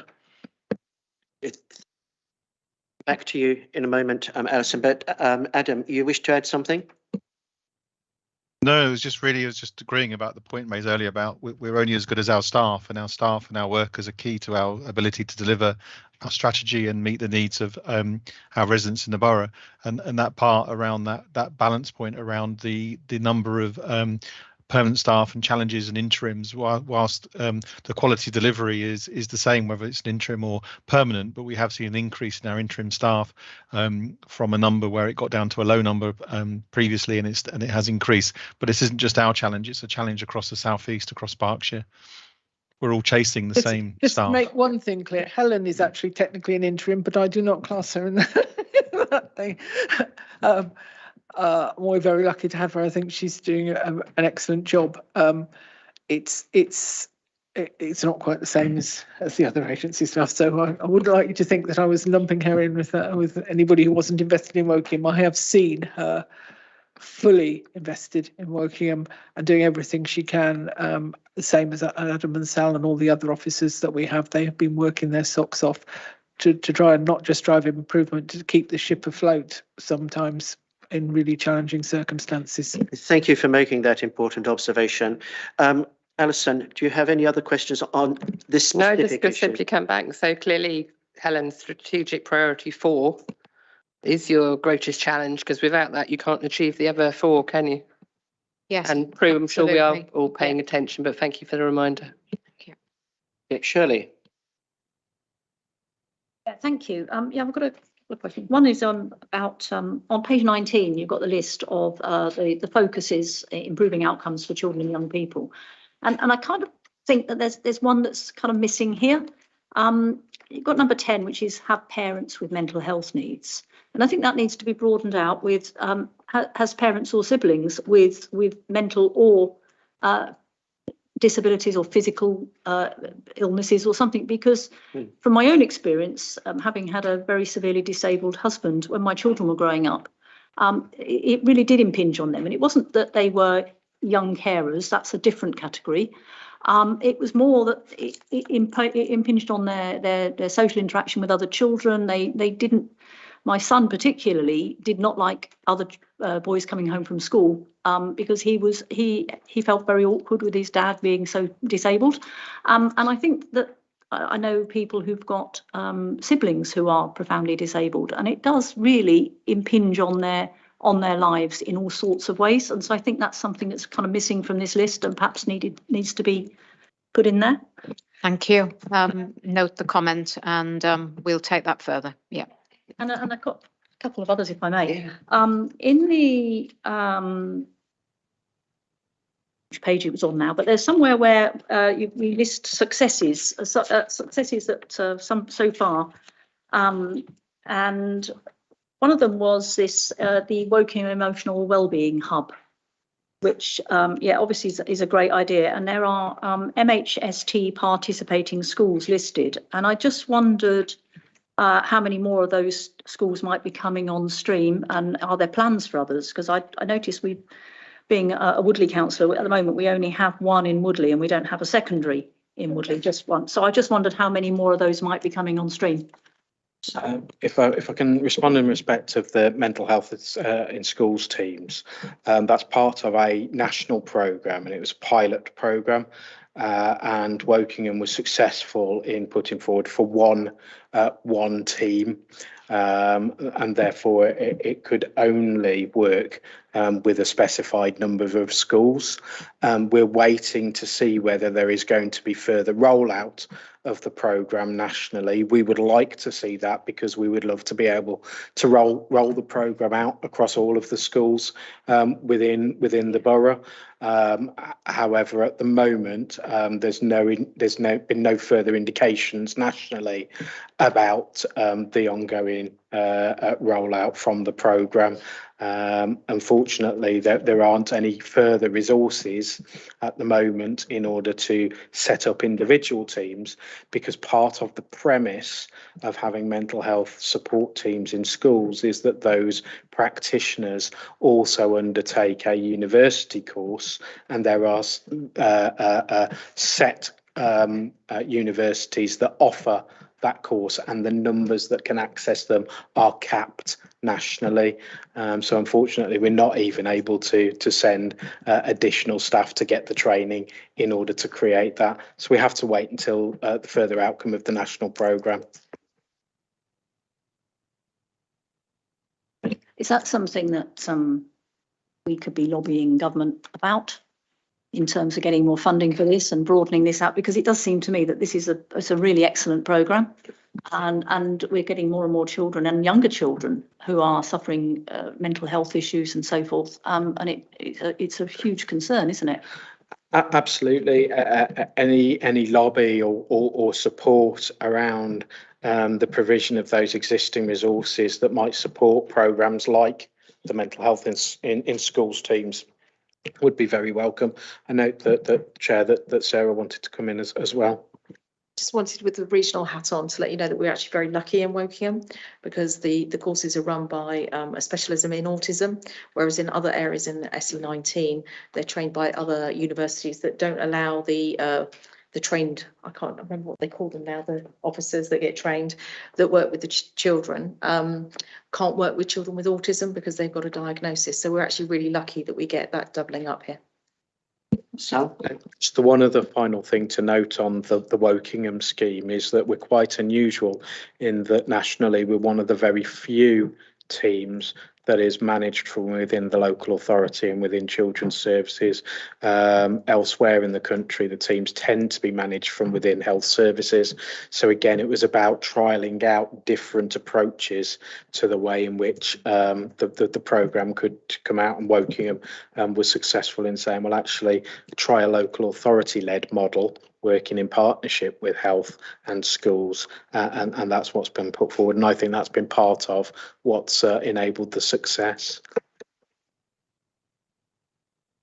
I just have one more just general observation, really. The kind of the strategy and the aims of the strategy. We've also got running alongside this the Child Friendly Cities initiative, which has 5 very, very laudable aims. And I wondered whether we've got kind of two things running in parallel, and that there's obviously a Venn diagram and there's an overlap, but could there be more overlap? So we're not, it seems to me that the Child Friendly Cities initiative, from what we know about that, covers all the things that we want to do in our children's services strategy. So are we duplicating some of these things? We have been working with UNICEF, and we're in what we call the discovery phase. Some of the benefits so far have been the level of training. So we've had some training that's been rolled out across a number of colleagues across the council. So there are some real benefits to that. But I understand absolutely where you're coming from. I think they are different, but there are some overlaps. Yeah. When you've got one, there's, with measuring, I'm just kind of thinking you're going to have 2 lots of different measuring, and it could be confusing. I kind of just have this sense that it needs to be dovetailed a bit more. I think how we work with children and young people and really get their views and really, embed what they're saying. We've now got a strong youth council, and that was referenced earlier in the meeting. The Children in Care Council is continuing to develop. So I think how we make the voices and lived experience of children and young people really come to life through the work that we're doing, that's really important. And I suppose the UNICEF link is with that. Yeah. Thank you. I'll ask a question, if I may. On page 19.6, it's stated that improving outcomes for children and young people who are living in low-income families. What initial and ongoing input has Children's Services had into the production of the Council's anti-poverty strategy? And is this an area that needs improvement? The Children's Services input. Yeah. Okay, I'll try to be brief. So I think Children's Services have absolutely been involved in the development of the anti-poverty strategy. Conversations happened with Carol Camis. They've continued in my time in Wokingham with the whole directorate leadership team and managers across the service.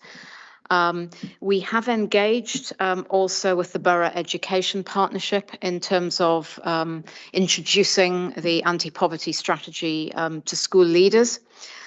I would highlight some of the practical work that we're doing. So the holiday activity and food programme in Wokingham, that is a key strand in how we work to, assist families who are having more challenges.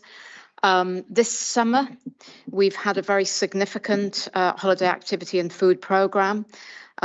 We've offered many provisions, 24 primary, 3 secondary, 3 special educational needs and 4 community events. And I think there will be more to say shortly about the impact of the programme. What we're doing is currently gathering feedback, and we will learn and improve as we go through. In terms of the question about what needs to be improved, there's always room for improvement.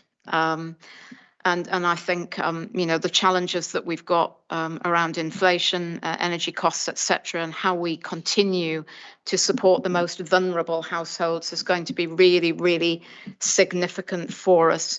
So I think working with voluntary and community sector partners, working with the Hardship Alliance, really embedding the work that we're doing there. The Children and Young People's Partnership cares deeply about the anti-poverty strategy. It's an ongoing agenda item for us. And we are doing some training with our staff around the signs to look for in terms of poverty, to try to alleviate any stigma that may be attached to that, because that's something we really want to avoid. And talking to schools about poverty proofing the school day is a really important aspect of this. Thank you very much indeed for those many, many apt examples, of involvement and support, for this important strategy. One final question from me, if I may. On page 23, there's a reference to the Emotional Wellbeing Hub.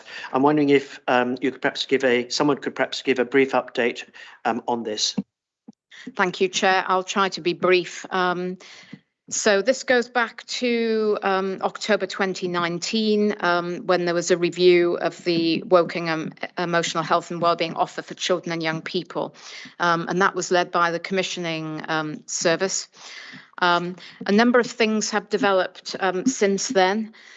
We do have a new emotional wellbeing hub that offers a one front door access point that is in place.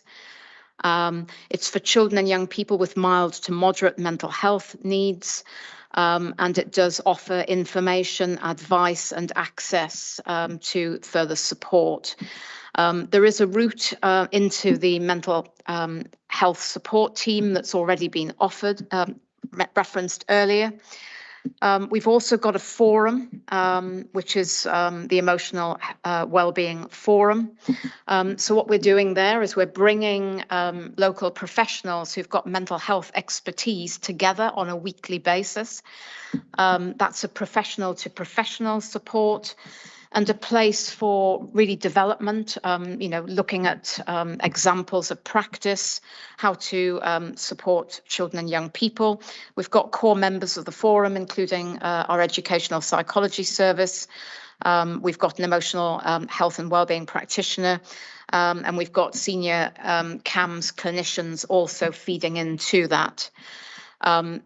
So, we've also got a primary mental health team for youth, which is jointly commissioned by ourselves and the Integrated Care Partnership provided by Berkshire Healthcare Foundation Trust. So really just giving you some examples there. The hub officially launched at the end of March this year. The team has been actively promoting the work of the hub. And just some stats for you, between the 1st of April and the 30th of June, the hub received 54 referrals, 59% of which came from schools, 28% from parents. Top 5 reasons for a referral were around anxiety, low mood, emotionally based school avoidance, self-harm, and confidence and self-esteem issues. So happy to provide any further information. Yeah. Once again, thank you very much, for that excellent report. Okay, well, I don't see any more questions, hands up for questions. So I'd like again to thank those officers who've contributed to discussion of that agenda item. And I'd like to move on now to item 21, the key performance indicators. Once again, we've all seen the documentation, so I would like, with your permission, to go straight to questions, taking each dashboard in turn. So people who'd like to ask any questions about dashboard 1.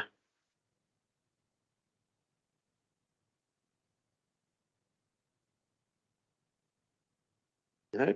Dashboard 2. I'd like to comment on the improved performance of the indicators shown in that dashboard. Any questions? Dashboard 3.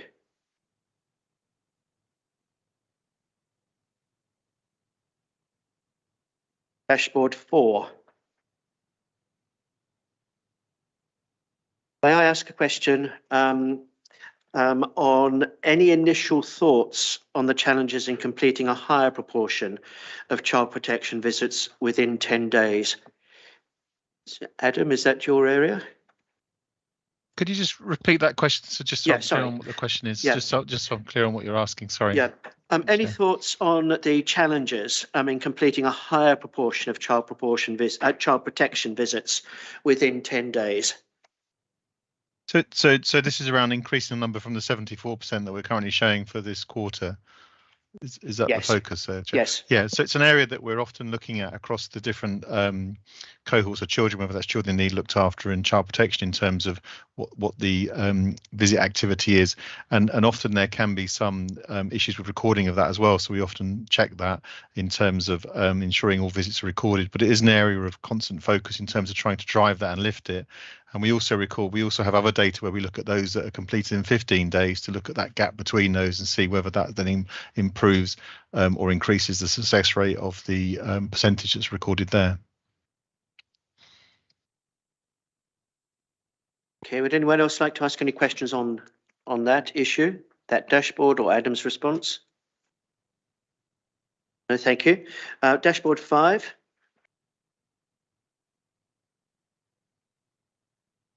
Dashboard 6.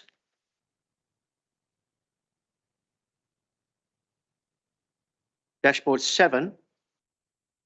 Anne? Yes, actually, it's probably just a minor point. I think it's there's a number of children going missing from home or care shows an increase, but I think it shows a decrease. That's the top sentence on page 66. Yes, can I come in here? I'm Sudeshna from the Intelligence and Impact Service. I really agree that's a typo. That should be a decrease. Thanks. Yeah. Well spotted again, Anne. That's two Yeah. tonight. Thank you. Yeah. Any other questions on dashboard 7?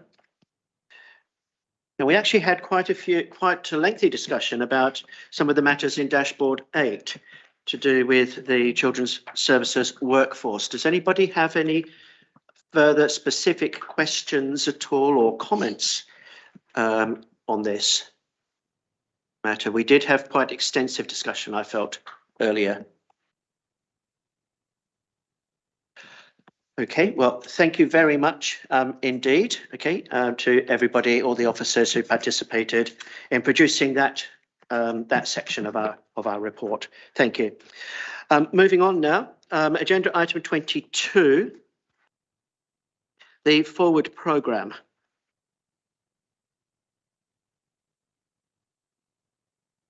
Now, many of the items in the forward programme that you can see before you will also be covered under executive member updates, so if we can keep that in mind. I would like to make one proposal, and that is to propose a brief Part 2 report specifically focusing on accommodation issues on unaccompanied asylum seekers. On the 2nd of November, so our next meeting. I did propose earlier, and I think it was agreed, that we would have a regular Part 2 item on unaccompanied asylum seeking children, okay? But I would like to specifically request that matters relating to accommodation be included in that first report, and then a full report, okay, including access to emotional and mental health services for the 4th of January meeting as well. Of course, any information on the latter, emotional mental health matters relating to our unaccompanied asylum seeking children would also be very, very welcomed in the November meeting as well, if that was possible. Okay, do we need to actually take a vote on that, Neil? If anyone wants to speak against it, otherwise, no. Pauline, are you happy with that? Okay, good. So we will do that. Okay, Prue? I'm not objecting to this. I do want to remind you that unaccompanied asylum seeking children are effectively children in care and are therefore dealt with by the Corporate Parenting Board.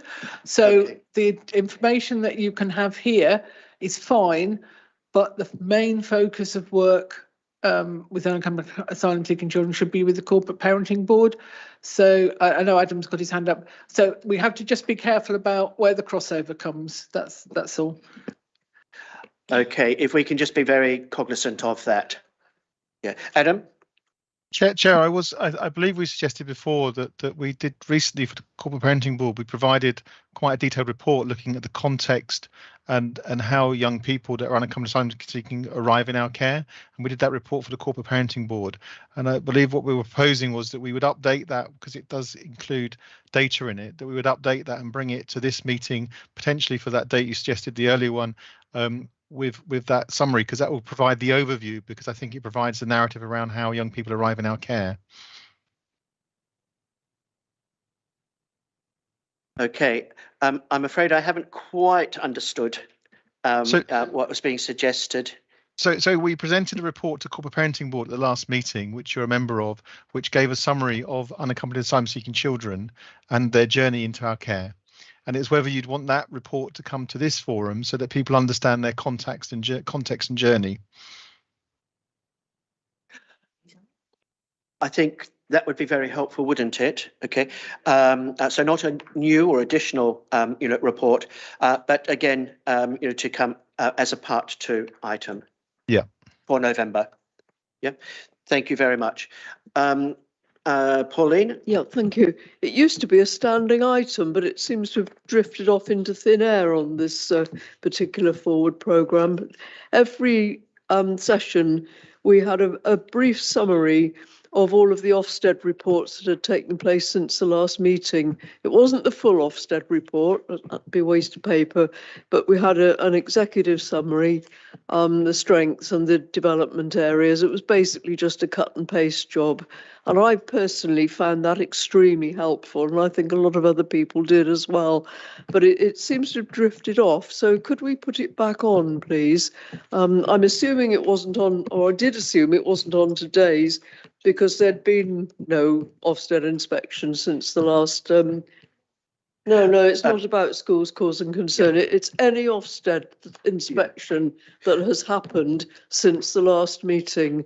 And I found that really interesting to have, and I'm very sorry to see it's disappeared. So could we have it back, please? Okay, can I seek advice on this? But my reading of the part 2 item on titled, perhaps misleadingly, schools causing concern. No, it it's doesn't, completely different, Andrew, if you'll include all of excuse the me. Ofsted reports, of which there has been one.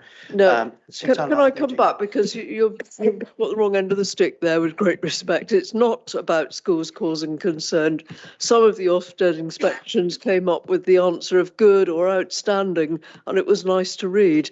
The ones causing concern are a completely different issue that came about as a result of us getting the Ofsted inspections. So I'm assuming that there hasn't been an Ofsted inspection since the last meeting, or at least I did, and that's why it's not on this agenda. Okay. But I can't see it on any of the other Okay. Can an agendas officer help either. us out on this one, please?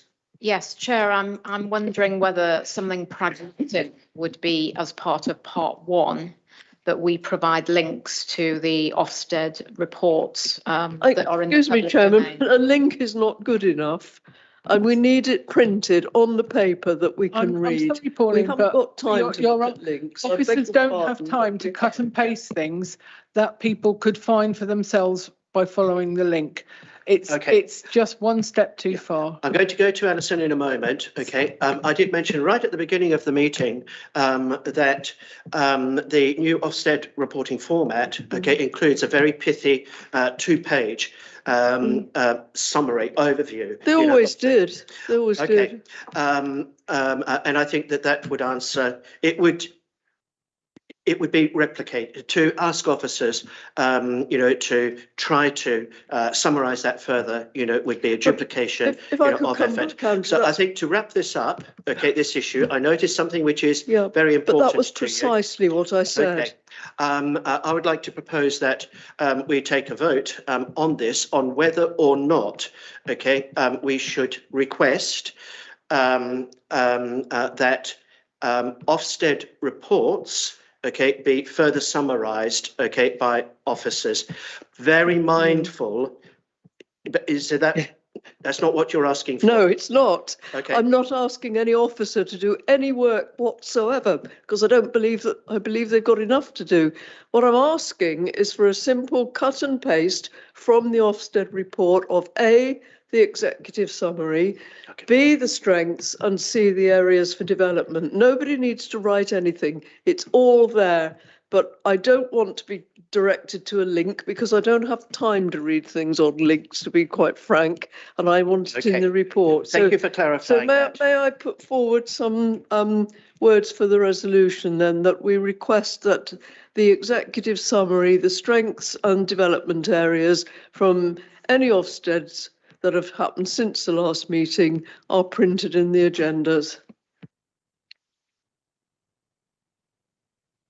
Can I ask officers? I'm not clear on who actually puts together the pack.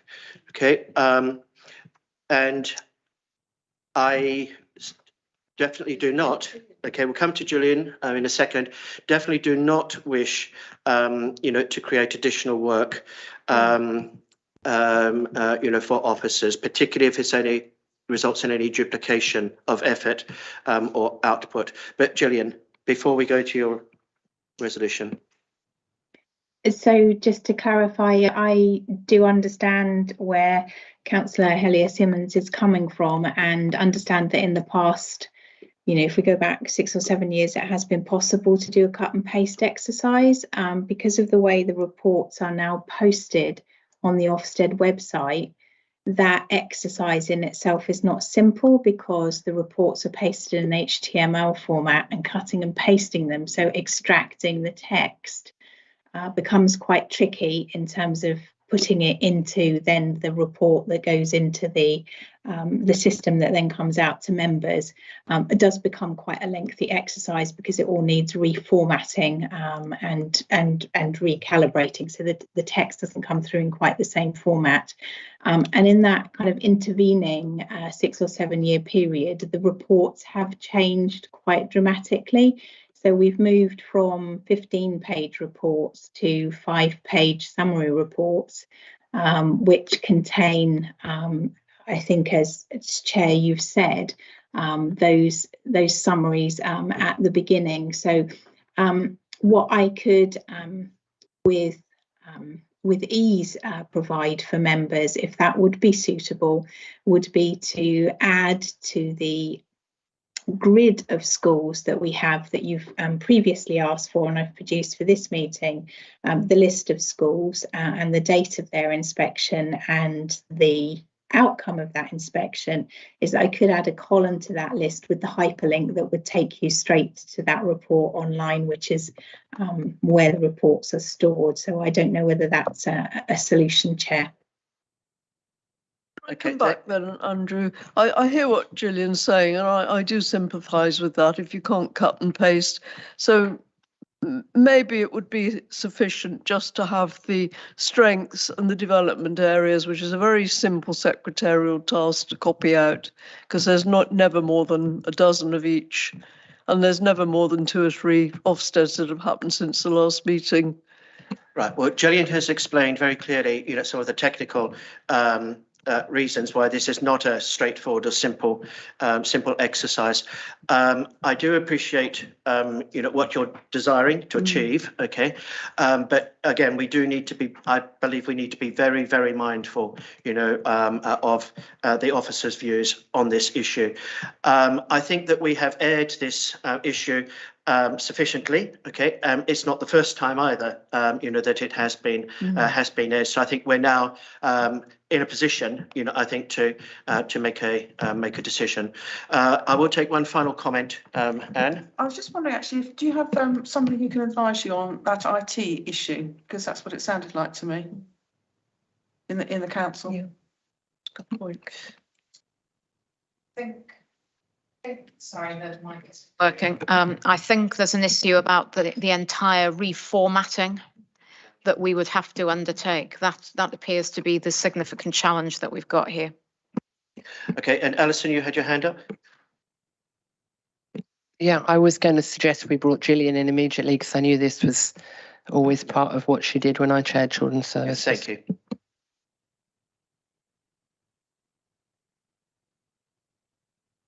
Amend that, Chairman, to just a list of the strengths. There are already bullet points and a list of the development areas. I'm happy to forego the executive summary because those bullet points do tell you quite a lot, and it really is just a matter of minutes for us, a secretary, to type them out.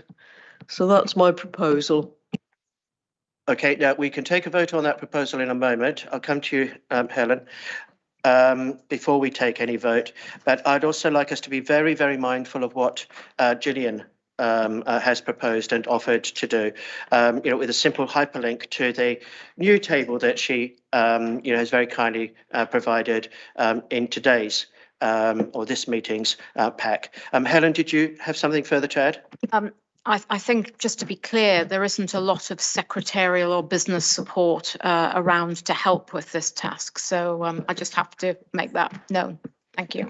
Okay, so when we come to vote in a moment, could I please plead with everybody to bear in mind, the consensus, very strong consensus, of the officers on this matter. Okay, so I think we need to take Pauline's proposal first. Okay, but please bear in mind, okay, that we also have an offer, a kind offer. Okay, So we need a seconder for Pauline's proposal first. Thank you, Neil. A seconder? Okay, Anne. Okay, so those in favour of Pauline's proposal, raise your hands, please. Okay, those against the proposal? Okay, and abstaining. Okay, so that proposal is not carried. I think. Okay, but I think that the members of this committee would very, very much appreciate Gillian's offer to attach or include the hyperlinks, to the table that she is now kindly providing.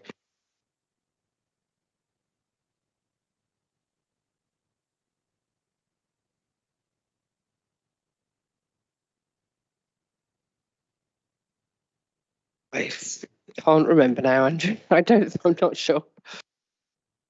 I would also like to just float this idea, okay, to see how practical, useful, it might be. But I'm just wondering whether in our 22nd of March meeting, we might have a report on the first 6 months of the new CAMS provision for our care leavers. Would that be, firstly, helpful to members of the committee? And from an officer's point of view, is it something that would be possible to produce? I don't know if that's replicating a corporate parenting board report. I've remembered what I was going to say. It was when Adam was talking about the unaccompanied asylum-seeking children that there had been a report, and you said that could come to the next meeting of this committee. I'd suggest that report could be shared immediately with members of this committee so that they're fully informed, and if they've got any questions, they could send them directly to Adam or Helen. If that's from an officer's point of view, I think it's an excellent suggestion. Yeah, thank you very much, Alison. I just ask people up to your remember point, that though, something about that. CAMS and care leavers. Is that a corporate parenting board? It is, but can Okay. I ask you, I'm very happy for the unaccompanied asylum seeking report to be shared, as long as people remember it is a Part 2 report, it's not a public report, so it should not be shared outside. Yeah, thank you very much, Prue, for that reminder. Okay, any other comments at all about the forward programme? No, thank you. So we now need to go into the Part 2 of the meeting. So where is the resolution?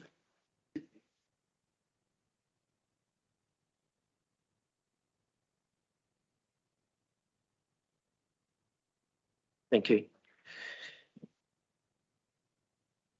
So we're about to move into Part 2, exclusion of the public, that under Section 100A, brackets 4 of the Local Government Act 1972, the public be excluded from the meeting for the following items of business on the grounds that they involve the likely disclosure of exempt information as defined in paragraph 3 of Part 1 of Schedule 12A of the Act as amended as appropriate. Okay, is everybody happy with that? Please raise your hands. I think Sarah has a question. Okay. Do I stay, or am I officially part of the committee? Can I stay now? And if so, may I have the papers that are relevant to it, because I haven't got a Part 2 yet.